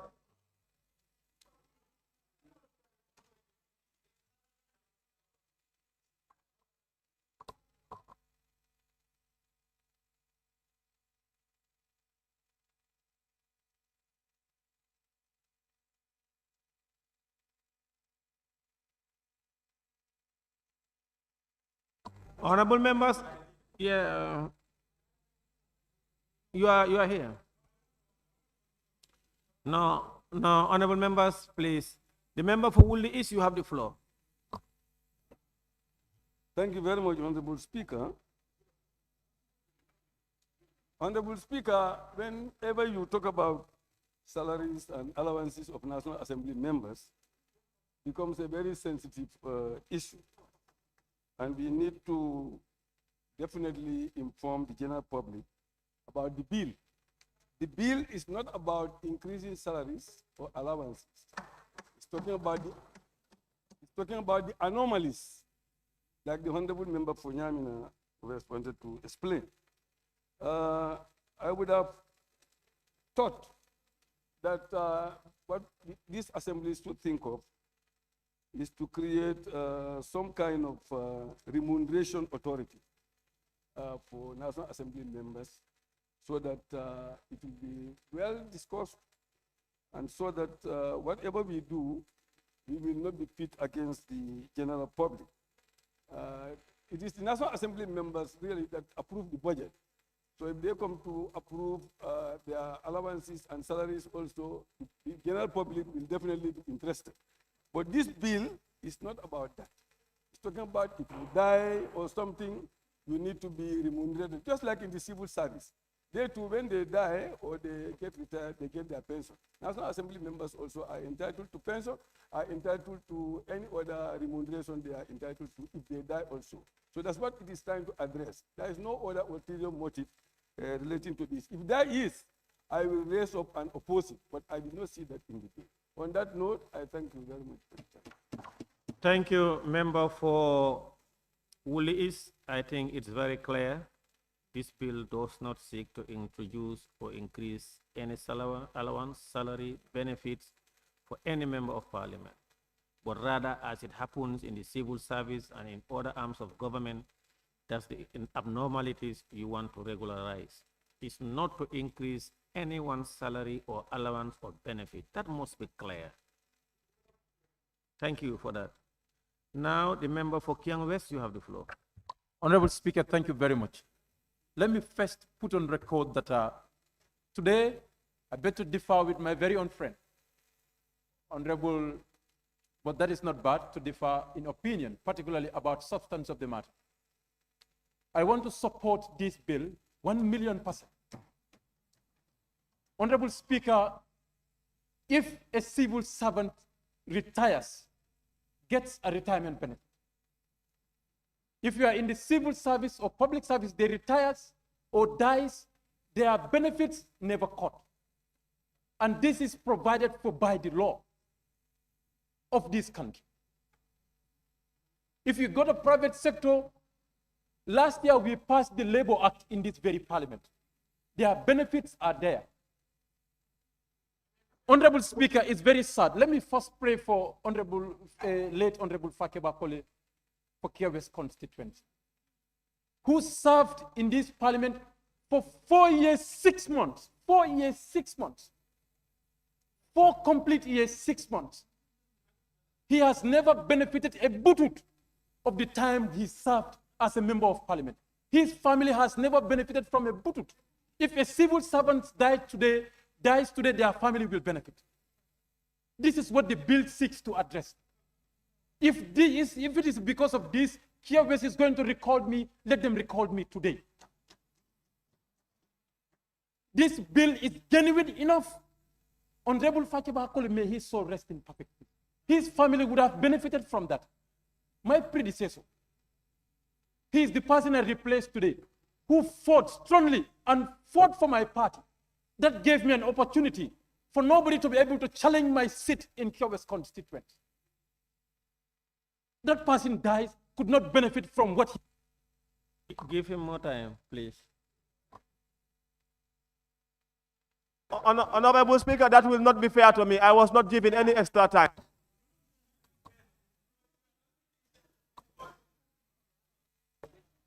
Honorable Speaker, let me put this on record. I am telling people today to look at the content of the bill, what the bill seeks to address. The laws of this country provided that when I do not perform according to your expectation, you Honorable Speaker, point of order. Yeah, which order number?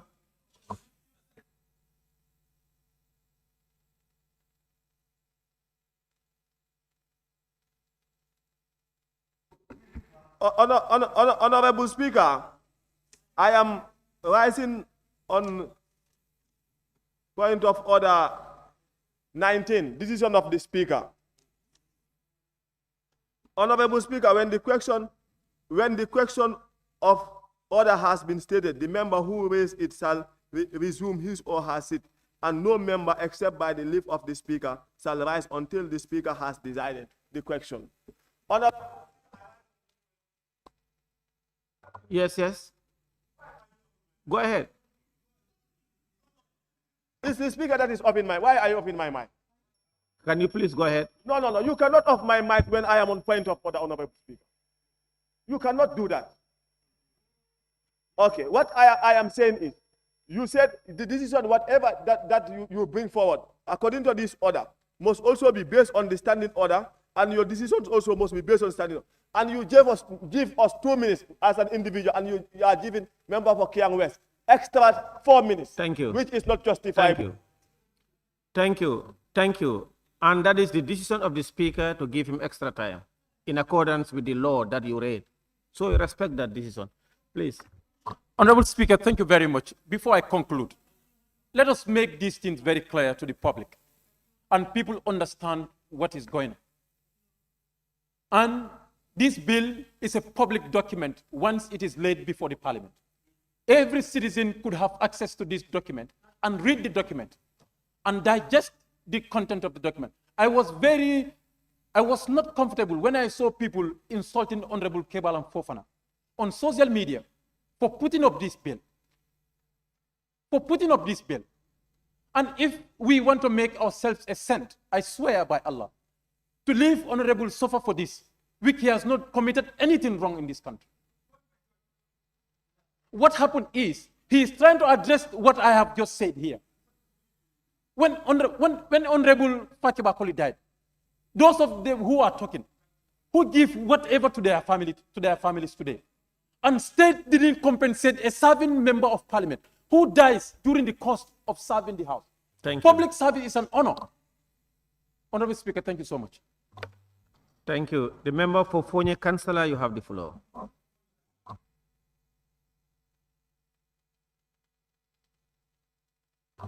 The member for Lower Fuladu West, you. Thank you, Honorable Speaker. Yeah.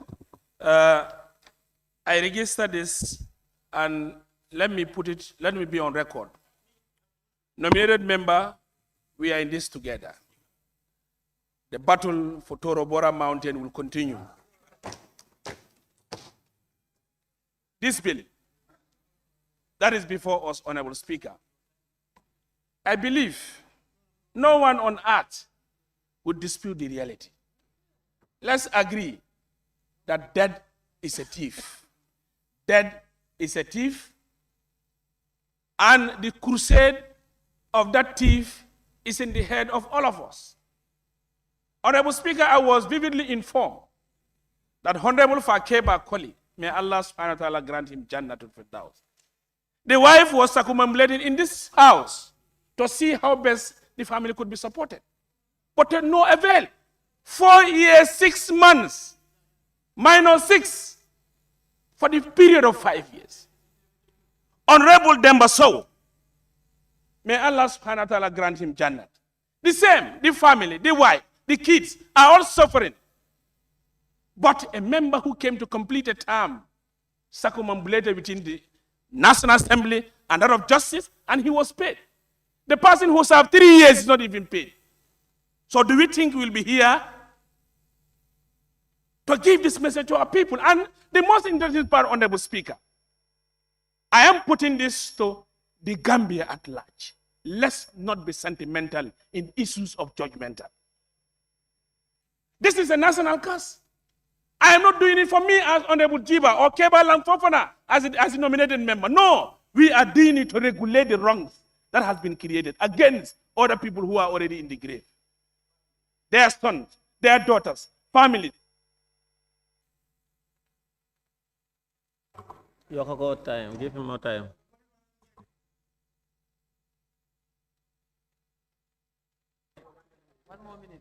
Honorable Speaker, you know, for us here, this is one of the most simplest bills Skeletal. It's not talking about you are increasing the speaker's salary, Honorable Jiba's salary. It is saying that regulate the wrongs of those people. I can tell you, ministers are not paid pensions. After serving their period, they are paid their gratuity. Even it's 1 year.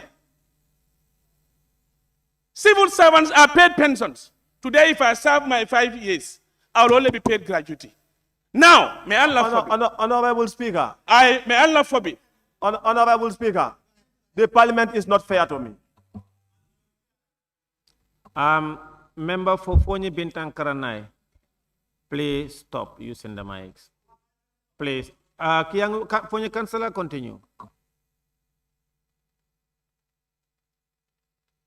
Fonyi Councillor, continue. That's against me. I am ready for it. Honorable Speaker, where I will conclude, let's be realistic. The Prophet ﷺ said to each one of us, he said, Kullukum ra'i wa kullukum mas'ulu anna ra'atihi. Everybody is a cattle rearer. Allah will ask you, who are your cattle? What do you have did in this world? This bill has no controversy. An honorable nominated member, we are making it crystal clear. We are foot soldiers. Anything that is wrong, we will voice it out, but anything that is right, we will also speak out. And I'm putting this to my people of Fonyi Councillor. I can die today. If I die serving 2 years, 3 years, my kids will be 0. They'll be vulnerable in the family. Do we deserve that? A representative of the people. This is not about a caricature. Let them talk. Let them continue to talk. But honorable members, let's correct the wrong. And we are here for that. And this crusade will continue. And we are thanking you, honorable nominated member. You are only not nominated. But today we are giving the cap that you have availed the suffering of those vulnerable kids whose parents have died and they have $0. And if it is possible, Honorable Speaker, we can even what? Retroactive, if it is possible. We do a retroactive law for Fakeba and them also to benefit. Let's be honest. They have to.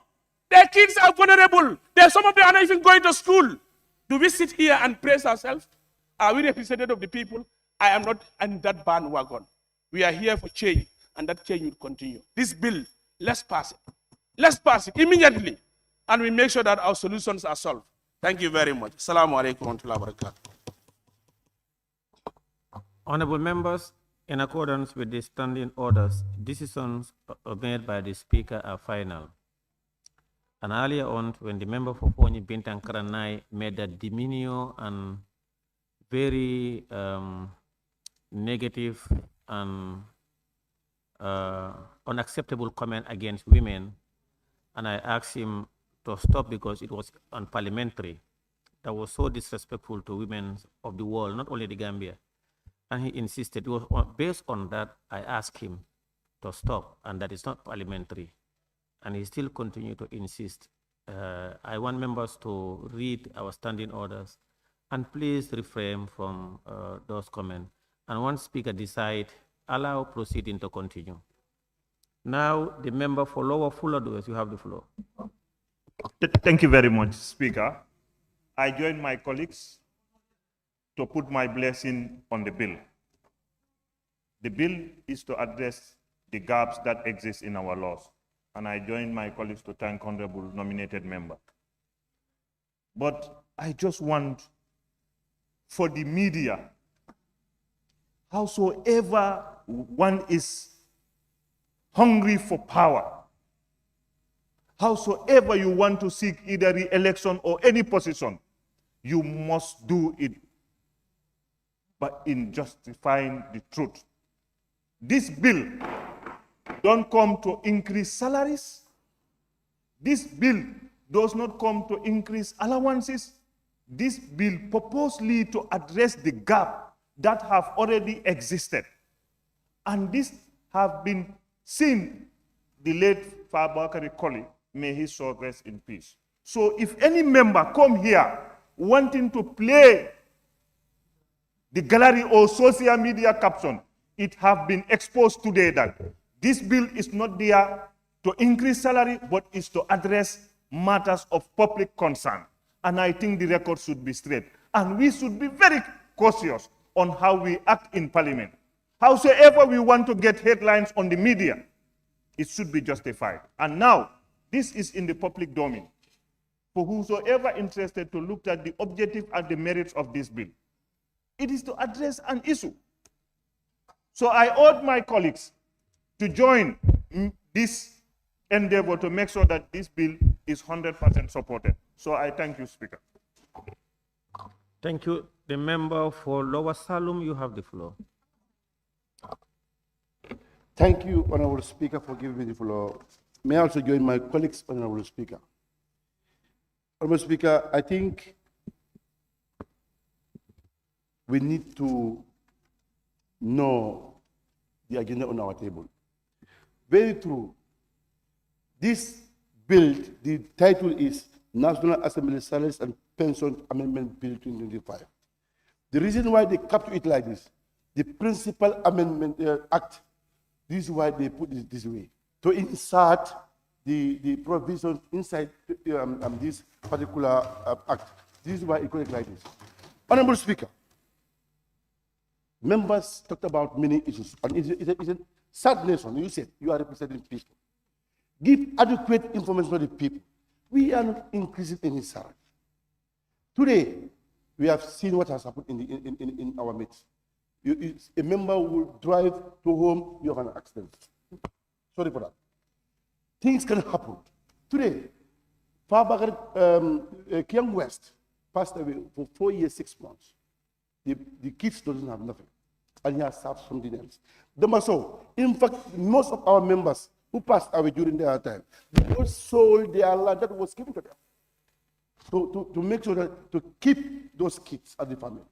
Now, this bill, you know, it's very easy. Just go to the explaining note memorandum, the object and reasons of the bill. You cannot make people, you know, to disregard Parliament, to make yourself engage in Parliament. It cannot happen, Honorable Speaker, because now you are showing people what is written in the document. It's not found in the document that we have not increased salary. But today, 3 items that are mentioned in this bill. One of them is that the next of kin.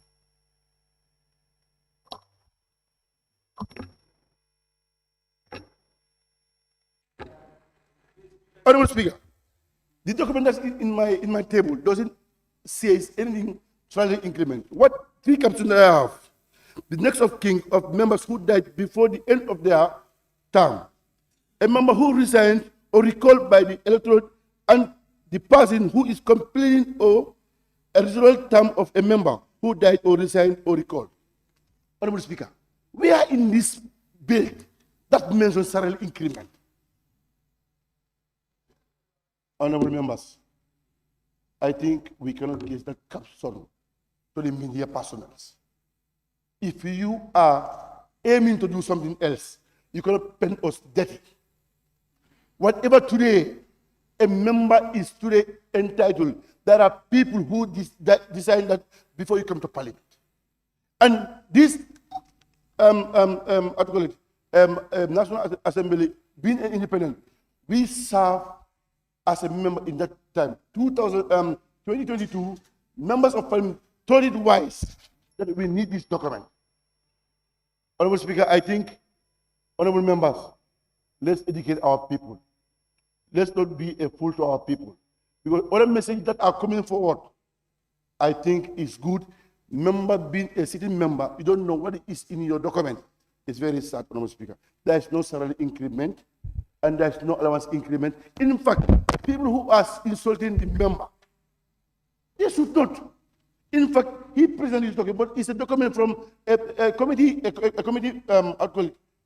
select committee that joined and given that powers to represent this document on behalf of the National Assembly members. Today, I can come and go for it. You know, I passed that. Somebody comes in, but I have a serving period for 3 years. My people need it, or my kids.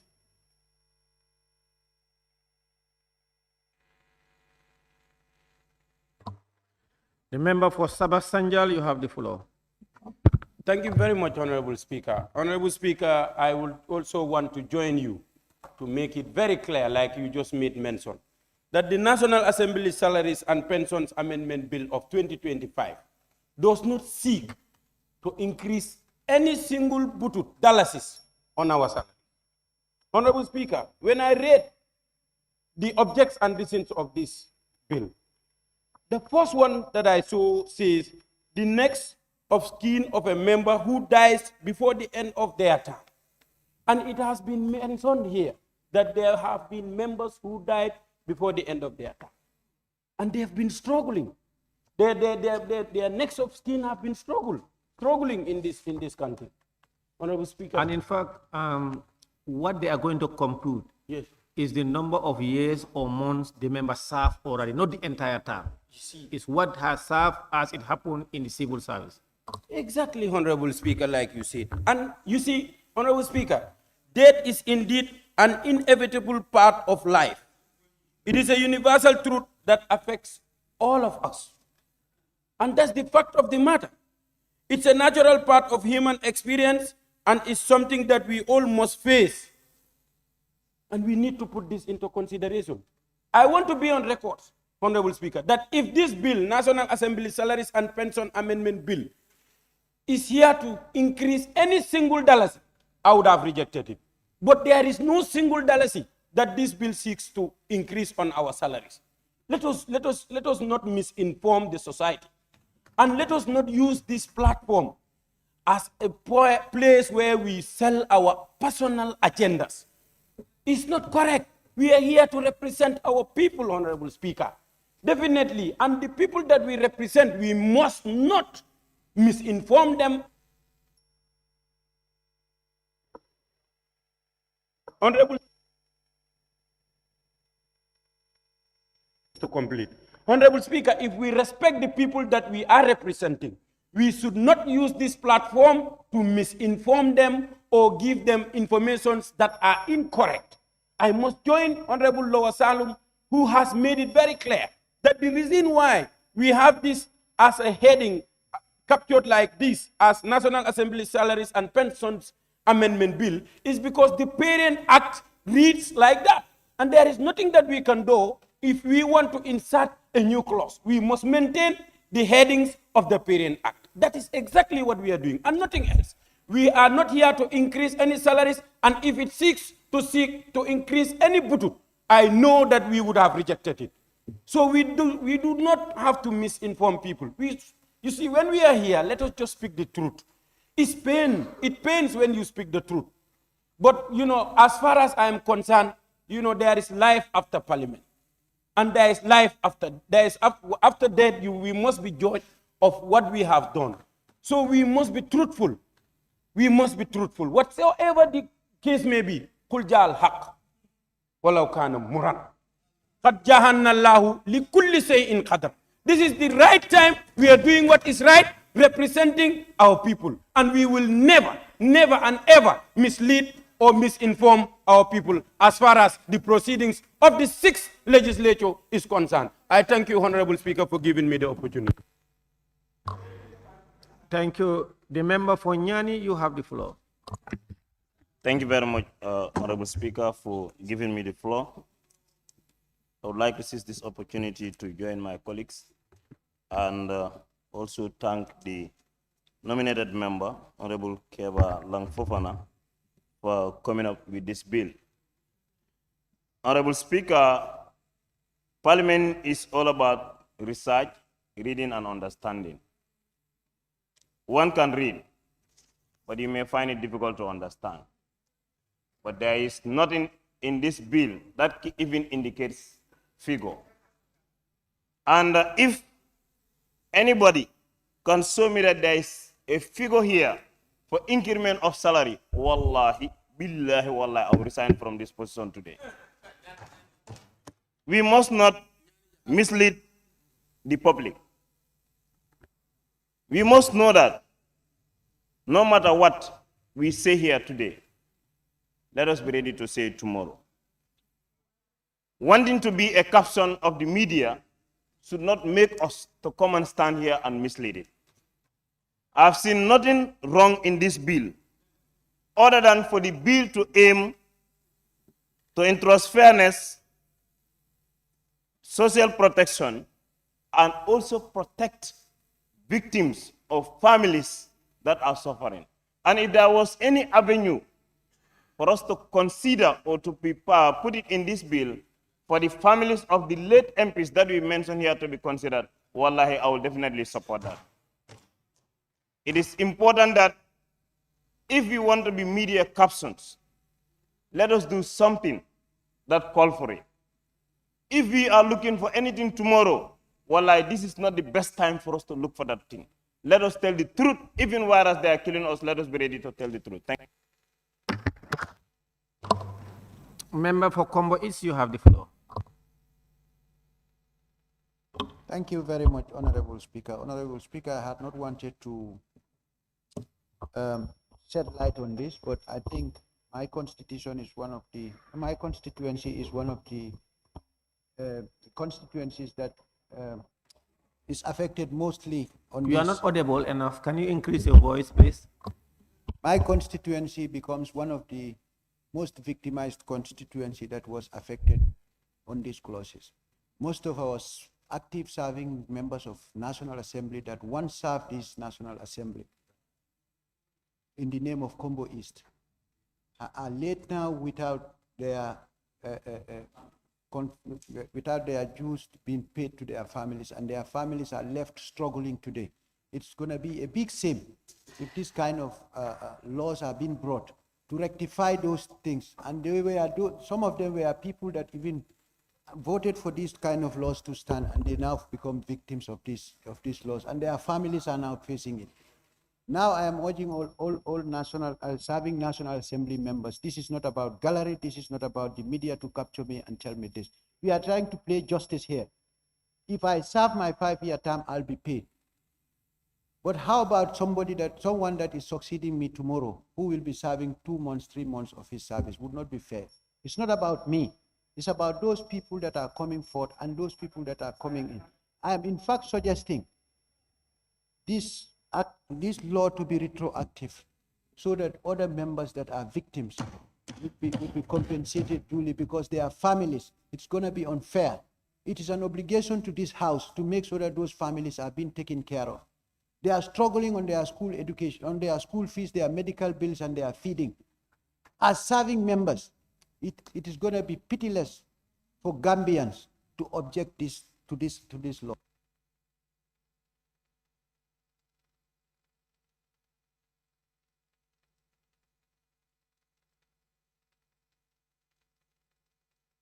Thank you very much. I now invite the member for Jara West.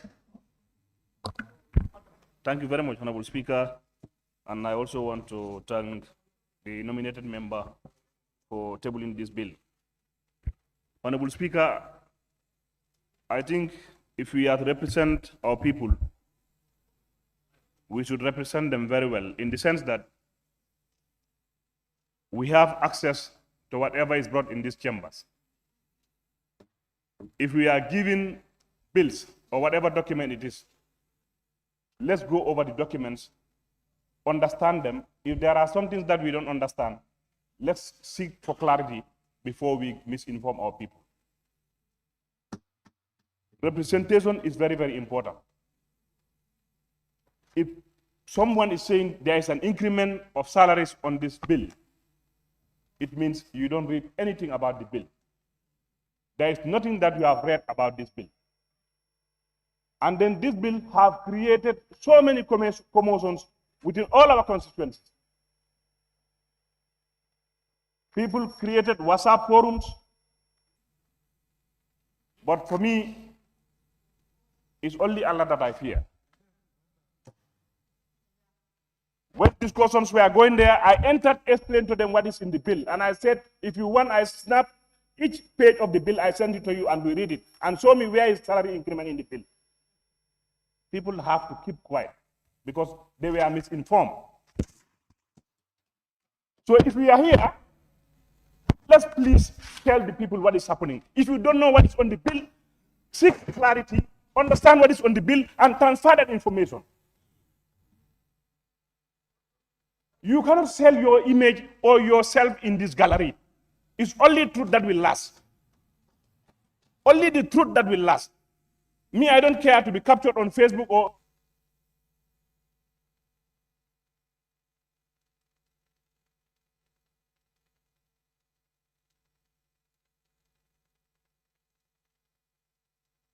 Yeah, complete your sentence.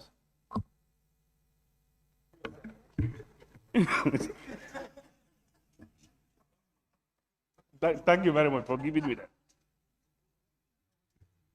Honorable Speaker, sometimes, you know, this parliament, we are here, but people are looking at us in other eyes because of some of us who don't read what we have on our tables. It is because of some of us, we don't read and we give them misinformation, giving them information that are not accurate.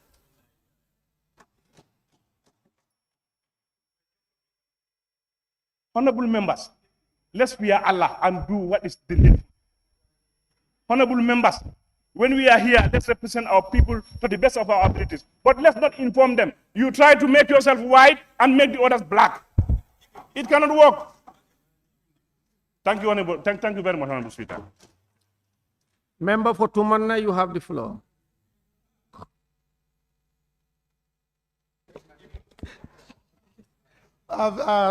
Thank you very much, Honorable Speaker. No, it's just for me, I have just little points to make because I will quickly join my guys to thank the mover of the motion. I think this is a very touching one after hearing from the right honorable members that give us a rundown of some historical events that passed through as far as this point is concerned. I think this is something that affects every one of us, even those who are yearning to come to the parliament. In fact, maybe this will benefit them more than us, because it's possible we may not come back again. But whosoever is coming back, when you are in the parliament, and when you happen to die before the end of your term, my friend, that this is going to benefit you. So therefore, we should, as a parliamentarian, we should make sure, let us not misinform the public. I think our friend here had a mistake, or he doesn't go through the document. Well. He didn't understand the document. But if at all he understands the document, I think it is very important. Every one of us should give our green light for this bill to pass. Honorable Speaker, I think those are the few things that I want to make. Thank you very much. Honorable members, we refer to members by their constituencies. Yeah, not our friends or so. Yeah. No, please.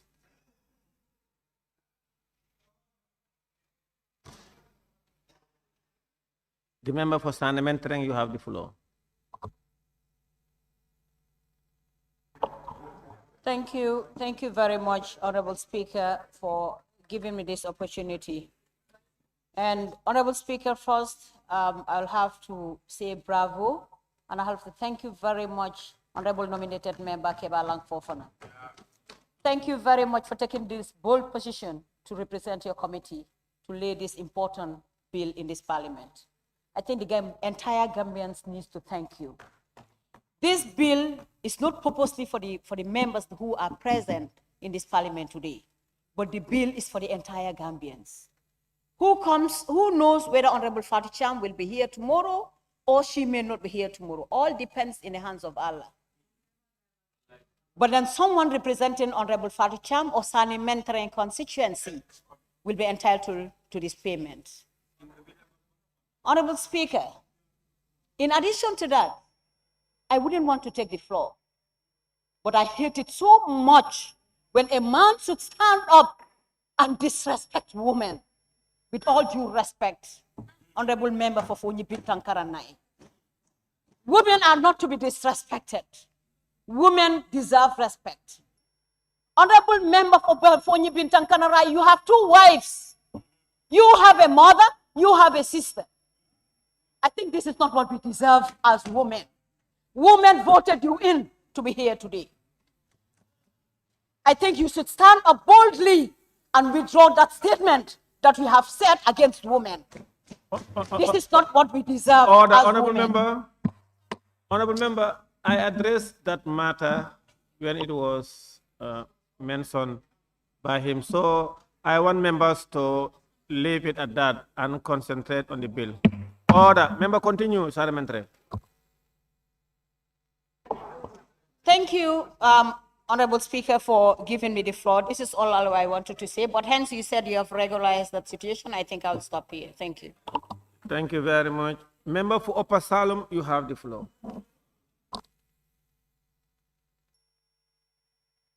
Yes, thank you very much, Honorable Speaker. I just want to ask for additional minute because we need to clarify this because we are talking to the entire population. Honorable Speaker, here we have a bill that is trying to remedy an ill in the parliament. And the ill, we have experienced that before where we had fallen colleagues in the parliament.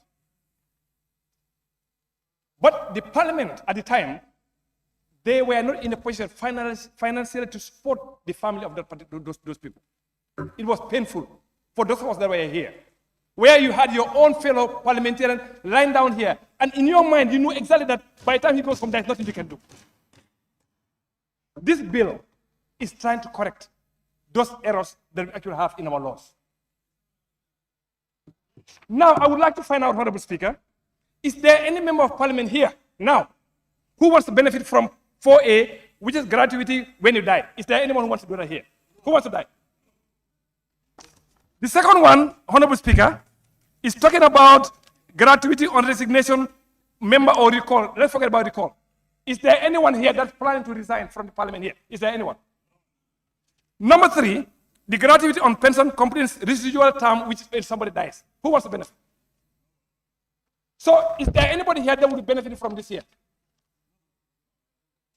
It doesn't happen. And anyone that's try to imply anything else is a lie. This is a fact. Honorable Speaker, in 2022, here in this parliament here, we've changed the pension of the civil servants of 1950. We changed it here in this parliament here. And if you check the budget, look at the budget 5 years ago and now, where we were putting the pensions in the budget. You look at the appropriation from 300 million now.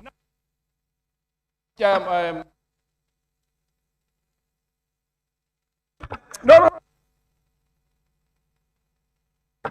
Yes, in 2022 here, I said we've changed the civil service pension of 1950. It's this parliament that actually changed it in 2022. That is the reason why before 2022, you realize that on the appropriation, you will see pensions of 300 million for the entire government of the Gambia with those with the pension. Now go look at the appropriation we just approved. Go look at what's there. We are approaching 800 million. Do you know why? Parliament changed it so that people that are having pensions would actually benefit more. And that's what actually happened. And I would like to also recall on the section 18 of this act. Observation. May I observe? Yes. Thank you.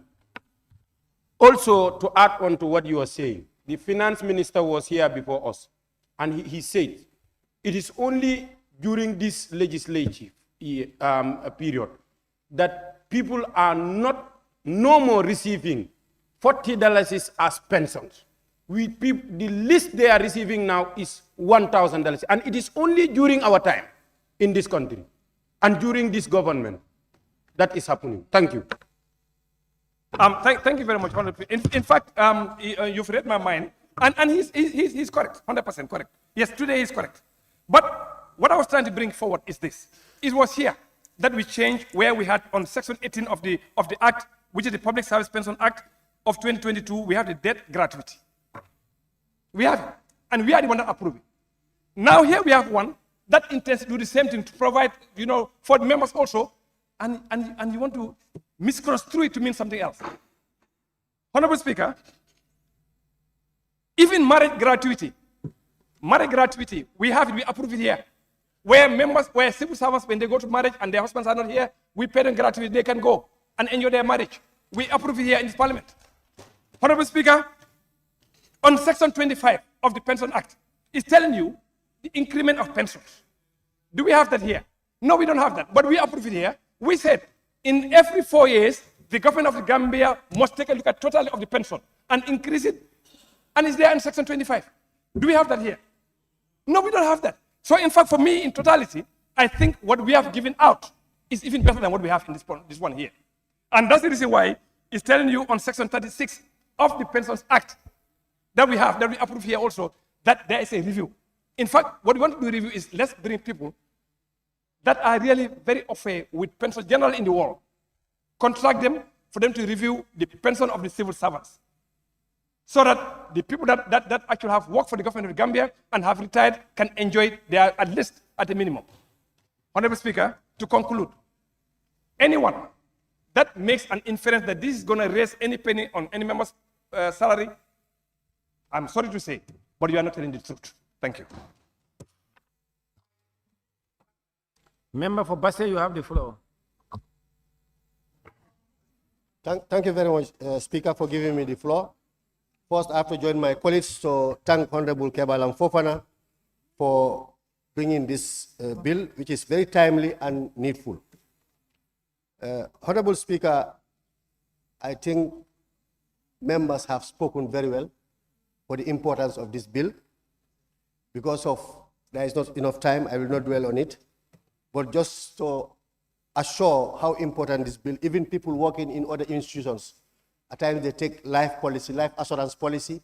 In the event when they die, their spouses, dependents will benefit.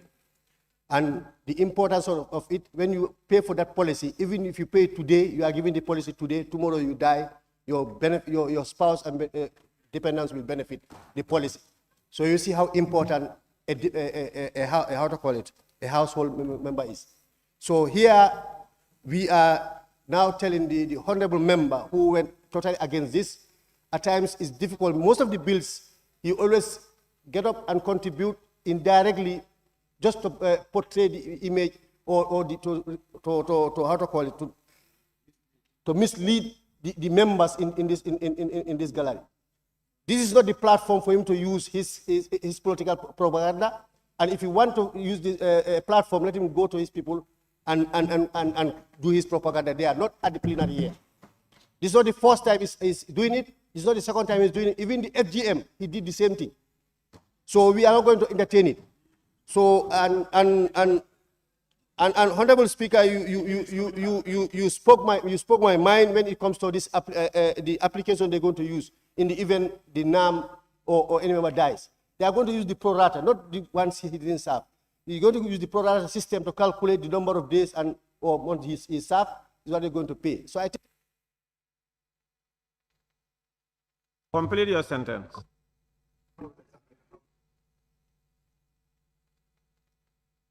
I thank every member for supporting this bill from Honorable Kebalang Fofana. Thank you so much.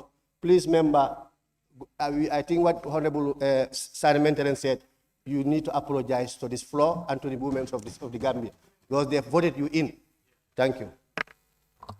Nominated member Fatou K. Jawara, you have the floor. Thank you very much, Honorable Speaker, for giving me the floor.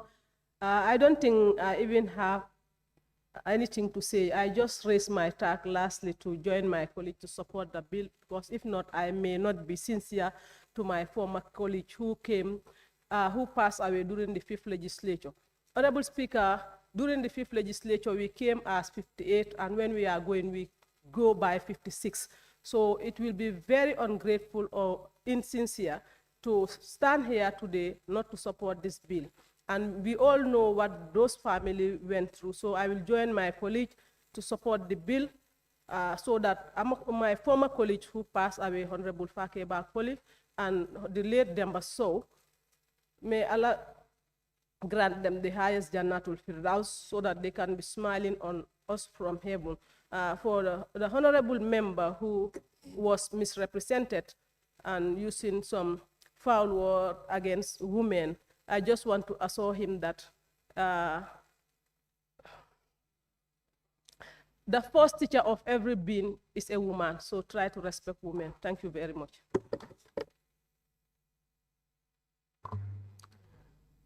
And finally, the member for Bunu Kakunda. Yes, thank you very much, Honorable Speaker. I think I'm going to be very brief. This bill is important. We thank the mover. in realizing the value of myself as a member of parliament and the value of my colleague National Assembly member for serving your country. The people of Bundung are in support of this bill 100%, because the thing is, at the end of the day, we are trying to address a situation. You cannot serve your country, you die, your family become destitute. So if you are representing people, let's try to be fair to each other. We are all colleagues, we are all civilized individuals. And at the end of the day, we all want to deliver. So if any of the member doesn't want this facility, you make it very clear. Because at the end of the day, I know, you know, we are serving our country. Even if we spend 1 month in this house, we already serve. So how can we allow others to benefit such benefit, and you yourself, after serving as a representative of the people, you deny yourself? Because it's 5 years term. Do you know whether you'll come or not? Or along the way you happen to die. You allow your family to suffer. Then if that happens, you should blame yourself. Thank you. Thank you. I now call on nominated member Kebalang Fofana to respond to issues raised and wind up the debate. Honorable member. Thank you very much, Honorable Speaker. Honorable Speaker, naturally I wouldn't have much to say because members have definitely done my job. Starting from Right Honorable Member for Nyamina Dankunku and member for Opasalum, member for Kiang West, and every other member. But it's good to make clarity and clarifications, more so if in issues that concern the parliament. So what I would do is I would go straight to thank all the members who stand in support of this bill. And you've said it in very clear terms that this bill does not come to vary anything. If you look at the National Assembly Salaries and Pensions Act of 2007 as amended, or in 1998, you realize that Clause 4 and Clause 5 takes care of what? Gratuity. Clause 4 is taking care of gratuity for members who at the time of the dissolution of the parliament have not attained the age of what? 45. And Clause 5 as well takes care of gratuity. And the language there is clear. It says that you shall be paid 25% of the aggregate emolument that you've received during your time of what? Membership. So my question is, we pray to God that we all go up to 2027 and witness the dissolution of the assembly. And what I'm going to ask is, will there be any member here who wouldn't want to receive your gratuity? If there is any member, raise your hand. If there is any member who by 2027, after the dissolution of this assembly, you will not receive your gratuity, raise your hand. No, raise your hand. Raise your tag. That is in law. And I want it on record that the honorable member for Fonyi Bintang Karanai, his tag is down. I want that on record, which means by 2027, the honorable member for Fonyi Bintang Karanai Point of correction, is going to Honorable receive- Speaker. That is in response. I'm coming. Point of order. I'm sitting there. Thank you. No, it's not point of order. It's correction. Continue. I haven't made any error, so I don't need to be corrected. I will pass. That is just to lay the facts straight. To lay the facts that what we are not saying anything new. This has been in law since what? 1997. So now, coming to the bill itself, I must first express our sense of gratitude to the National Assembly.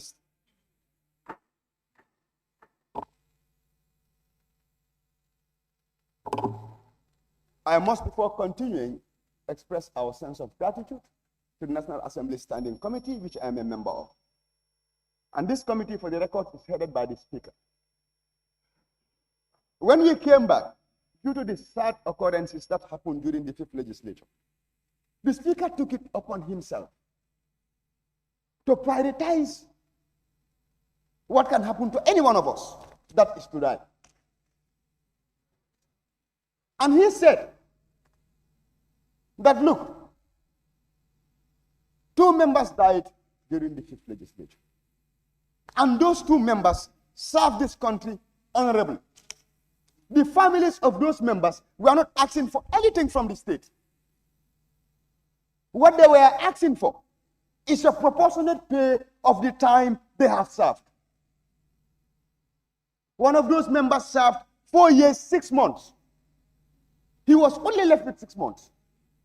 The members who were fortunate to serve 5 years, they were all paid their graduate. All of them in full. This member served 4 years, 6 months, and he died. His family received nothing. Is that fair? Is that fair? That can happen to any one of us. That is the only certainty we have in life. So, honorable members, I want us to thank the Honorable Speaker. The face you are seeing today, I am just a messenger bringing a bill that was done by over 8 honorable members of this House. Honorable Speaker, now to the issues. 2 members, that is the member for Fonyi Councillor and the member for Combo East, raised the issue of retroactivity. So before the consideration stage, we'll do further consultations and see whether it is possible. Okay, and then when we meet at the stage of the consideration, we will not be emotional about it. We'll do what is needed under the laws and based on precedents. And apart from those 2 members, all the other members who contributed were in support of the bill, except the member for Fonyi Bintang Karana. And Honorable Speaker, I must quote what the member for Fonyi Bintang Karana said, so that I can add context to my response. And he said, if opposition MPs accept what MPP norms bring, then we are all the same. Unquote. Honorable Speaker, I want to say that NPP is not a crooked party. That party is loved by Gambians. That's why the president is not being political, just to put it on record, because he said, and from his tone, what he was trying to say is NPP is treacherous. But Honorable Speaker, let's ask ourselves, what did he say? He said, and on record again, that the way he stood against the Judicial Officers Remuneration Bill is the same way he's going to stand against this. Now let's ask ourselves, what was in the Judicial Officers Remuneration Bill? The Judicial Officers Remuneration Bill, the main objective was to improve the terms and conditions of service of judicial officers by varying positively their take-home pay. Does this bill seek to do the same? No. So, Honorable Speaker, I must borrow a quote from David Ellis. He said, the best lie is the lie that is closest to the truth. And why do I say that the best lie is the lie closest to the truth? Let's say it the way it is. I cannot hear you. David Ellis said that the best lie is the lie that is closest to the truth. In context, this lie was seemingly close to the truth because both of them... Point of order. There is a point of order. Honorable Speaker, I am rising on point of order 29.4. It shall be out of order to use offensive and insulting language about members in the National Assembly. Honorable Speaker, the nominated member, Keba Lamfopona, cannot use offensive language here and insults language here in the chambers. This chamber is sincere and this chamber is secret, so thank you. Here's what we do. Thank you. Order, honorable members, order. Honorable members, order, please. Honorable members, order. Member for Gerald, don't do this. Take your seat. Now, the honorable member for Bintan Krana, you said insultive and offensive language. Can you tell me the words that are insultive and offensive, please? Remind me what he said about Lying here in the chamber. Take your seat. Take your seat. Sorry, please stand up. Lie. He used the word lie. Correct. Honorable members, please. The member for Fonye Bintan Kranai rose the point of order and claiming that nominated member Kebalang Fofana used offensive and insulting language, and in his own submission, he said nominated member used lying, the word lying, and at no point in time I had the nominated member calling a member and referring to that member as a liar or lying, because he was using an analogy and telling us the closest to truth is lying. And I think it's general if he do not refer to any member unless if in our local languages we said when you make a statement or you, the member for Upper Salem, Lower Salem, don't do that. Allow me to make a ruling. I want 100% decorum. Don't remember there. As in our local language, you said when you order in our local languages, honorable members, please order. Lower Salem, don't do that. Lower Salem, please. Who? Law order. Honorable members, so as I said, I have not heard the nominated member referring to any or referred. Lower Salem, don't do that, please. Allow me to conduct my proceeding. I have not heard the nominated member Kebalang Fofana refer to any member as a liar, and he used an analogy, and we all heard what he said. He said the closest word to I don't know what. So maybe unless if so he have not said anything. Nominated member of Kebalang Fofana, please continue. Thank you, Honorable Speaker. And Honorable Speaker, since it is about decorum, before proceeding, I want to give you the meaning of a lie. And the Oxford Dictionary will tell you that, if you permit me, I will read it. A lie is to speak falsely or utter untruth knowingly as with intent to deceive. And I will read that. The quote I made was, the best lie is the lie closest to the truth. And I said that to add context to what the honorable member said. He used the judicial officer's remuneration. Honorable member, point of order. Honorable Speaker, point of order. There is a point of order. Honorable Speaker, I am, as I said, I am rising on point of order 29. 29.5, as I said again. Or 29.4 and 5. I am rising on now 2 points of order, 29.4 and 5. In the context of our chambers and in the context of the Gambia National Assembly, lie is an offensive language. 1.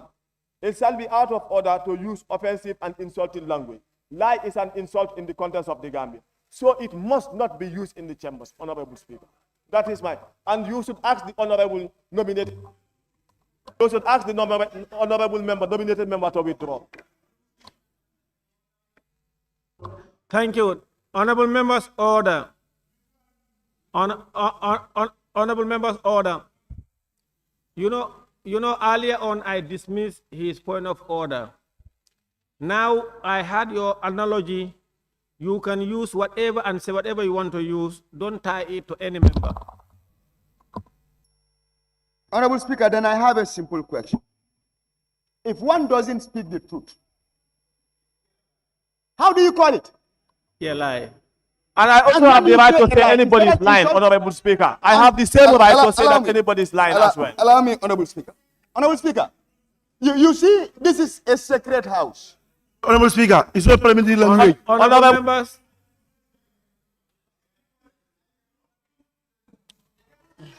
Honorable members, I made my ruling. I made my ruling and nominated member Kebalang Fofana respect my ruling. Continue. I'll proceed, Honorable Speaker. Honorable Speaker, what I want to say is, this bill differs from the Judicial Officers Enumeration Bill, both in substance, in objects, and in reasons. This bill does not have the intention of increasing a single butut on salaries. This bill does not have the intention of increasing a single butut on pensions. This bill does not have the intention of increasing a single butut on gratuities. The only thing this bill is saying is that if a member dies before the end of his term, if a member resigns or he is recalled and have served for at least 1 year, the next of kin of those members shall qualify to receive a proportionate pay of the time the member have what? Served. Then, Honorable Speaker, why this bill was circulated to all members? We have it for more than 1 month. Then why should the Honorable Member for Fonyi Bintang Karanai come and stand in front of the entire country and mislead them, making honorable members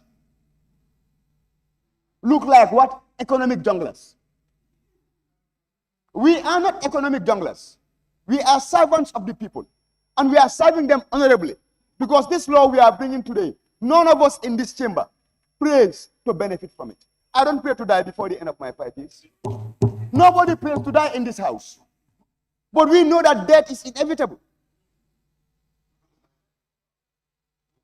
And even your dean is telling you, the orphans, give them their property.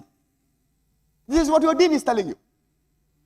A father or a mother works for 4 years, 6 months, earns money that should go to his family. Your laws are telling you he is left with 6 months. He cannot receive the 4 years, 6 months.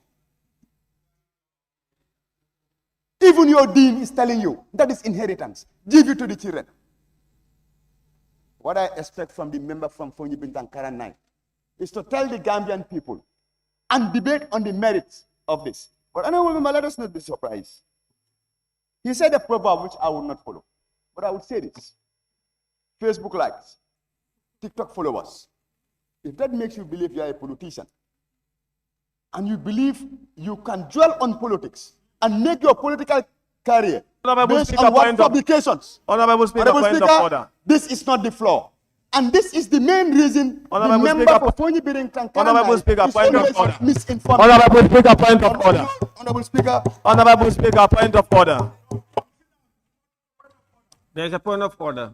Honorable Speaker, I rise on point of order 29.1. Every member shall restrict his or her observation to the subject matter under discussion. The subject matter under discussion is about salaries and pension bills for the National Assembly. And the honorable member is deviating to Facebook, like, and TikTok.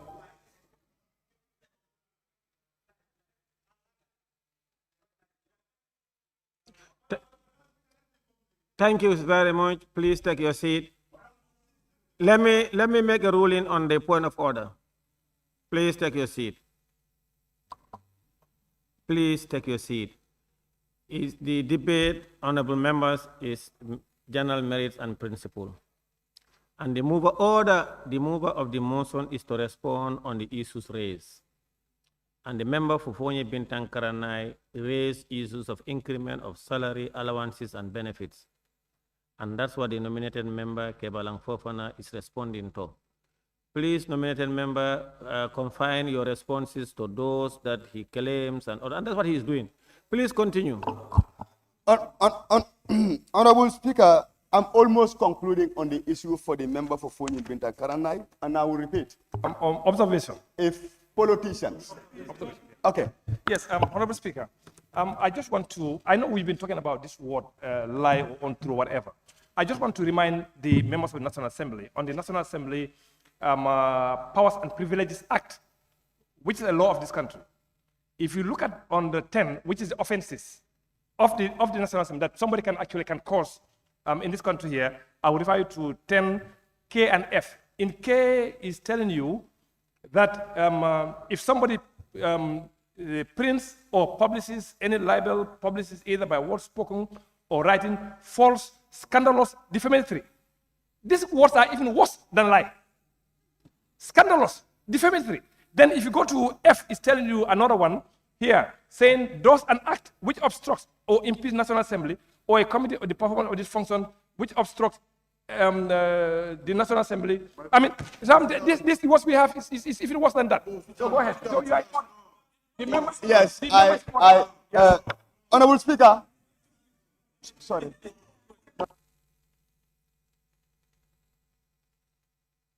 Honorable Speaker, Honorable Opasalum, I stand by the Speaker's ruling on that. Honorable Speaker, Honorable Lower Salum Alaw, I stand by the Speaker's ruling on that, and I respect it. Even though I might believe otherwise, but I believe the Speaker have done his ruling based on good intent. But in conclusion, I want to thank all the members, especially the members of the Assembly Standing Committee, whom I want to read, so that we know that this bill is not an NPP bill, as initially claimed. The chairperson of the Assembly Standing Committee is the Right Honorable Speaker, Honorable Fabakary Tombong Jatta. We have Honorable KK Barrow, Honorable Tumanjai, Honorable Yaya Gassama, Honorable Alfuseni Sise, Honorable Ami Koli, and Honorable Bakari Kora, and my little humble self, Kebalang Fufana. So to the member for Fonyi Bindankaranai, this is not an NPP bill. And even if it were to come from an NPP member, the moment it arrives on this floor, it becomes the bill of National Assembly. So honorable members, thank you for the support. And then, Honorable Speaker, thank you.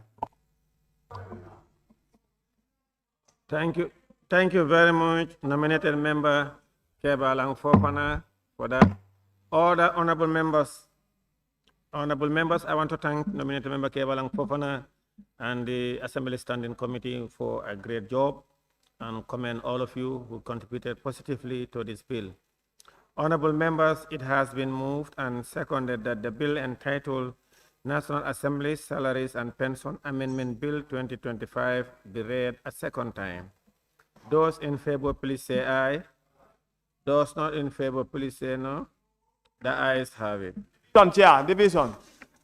Chair division. Clerk, we may proceed. Chair division. Chair division. Thank you. National Assembly Salaries and Pensions Amendment Bill 2025. Chair division.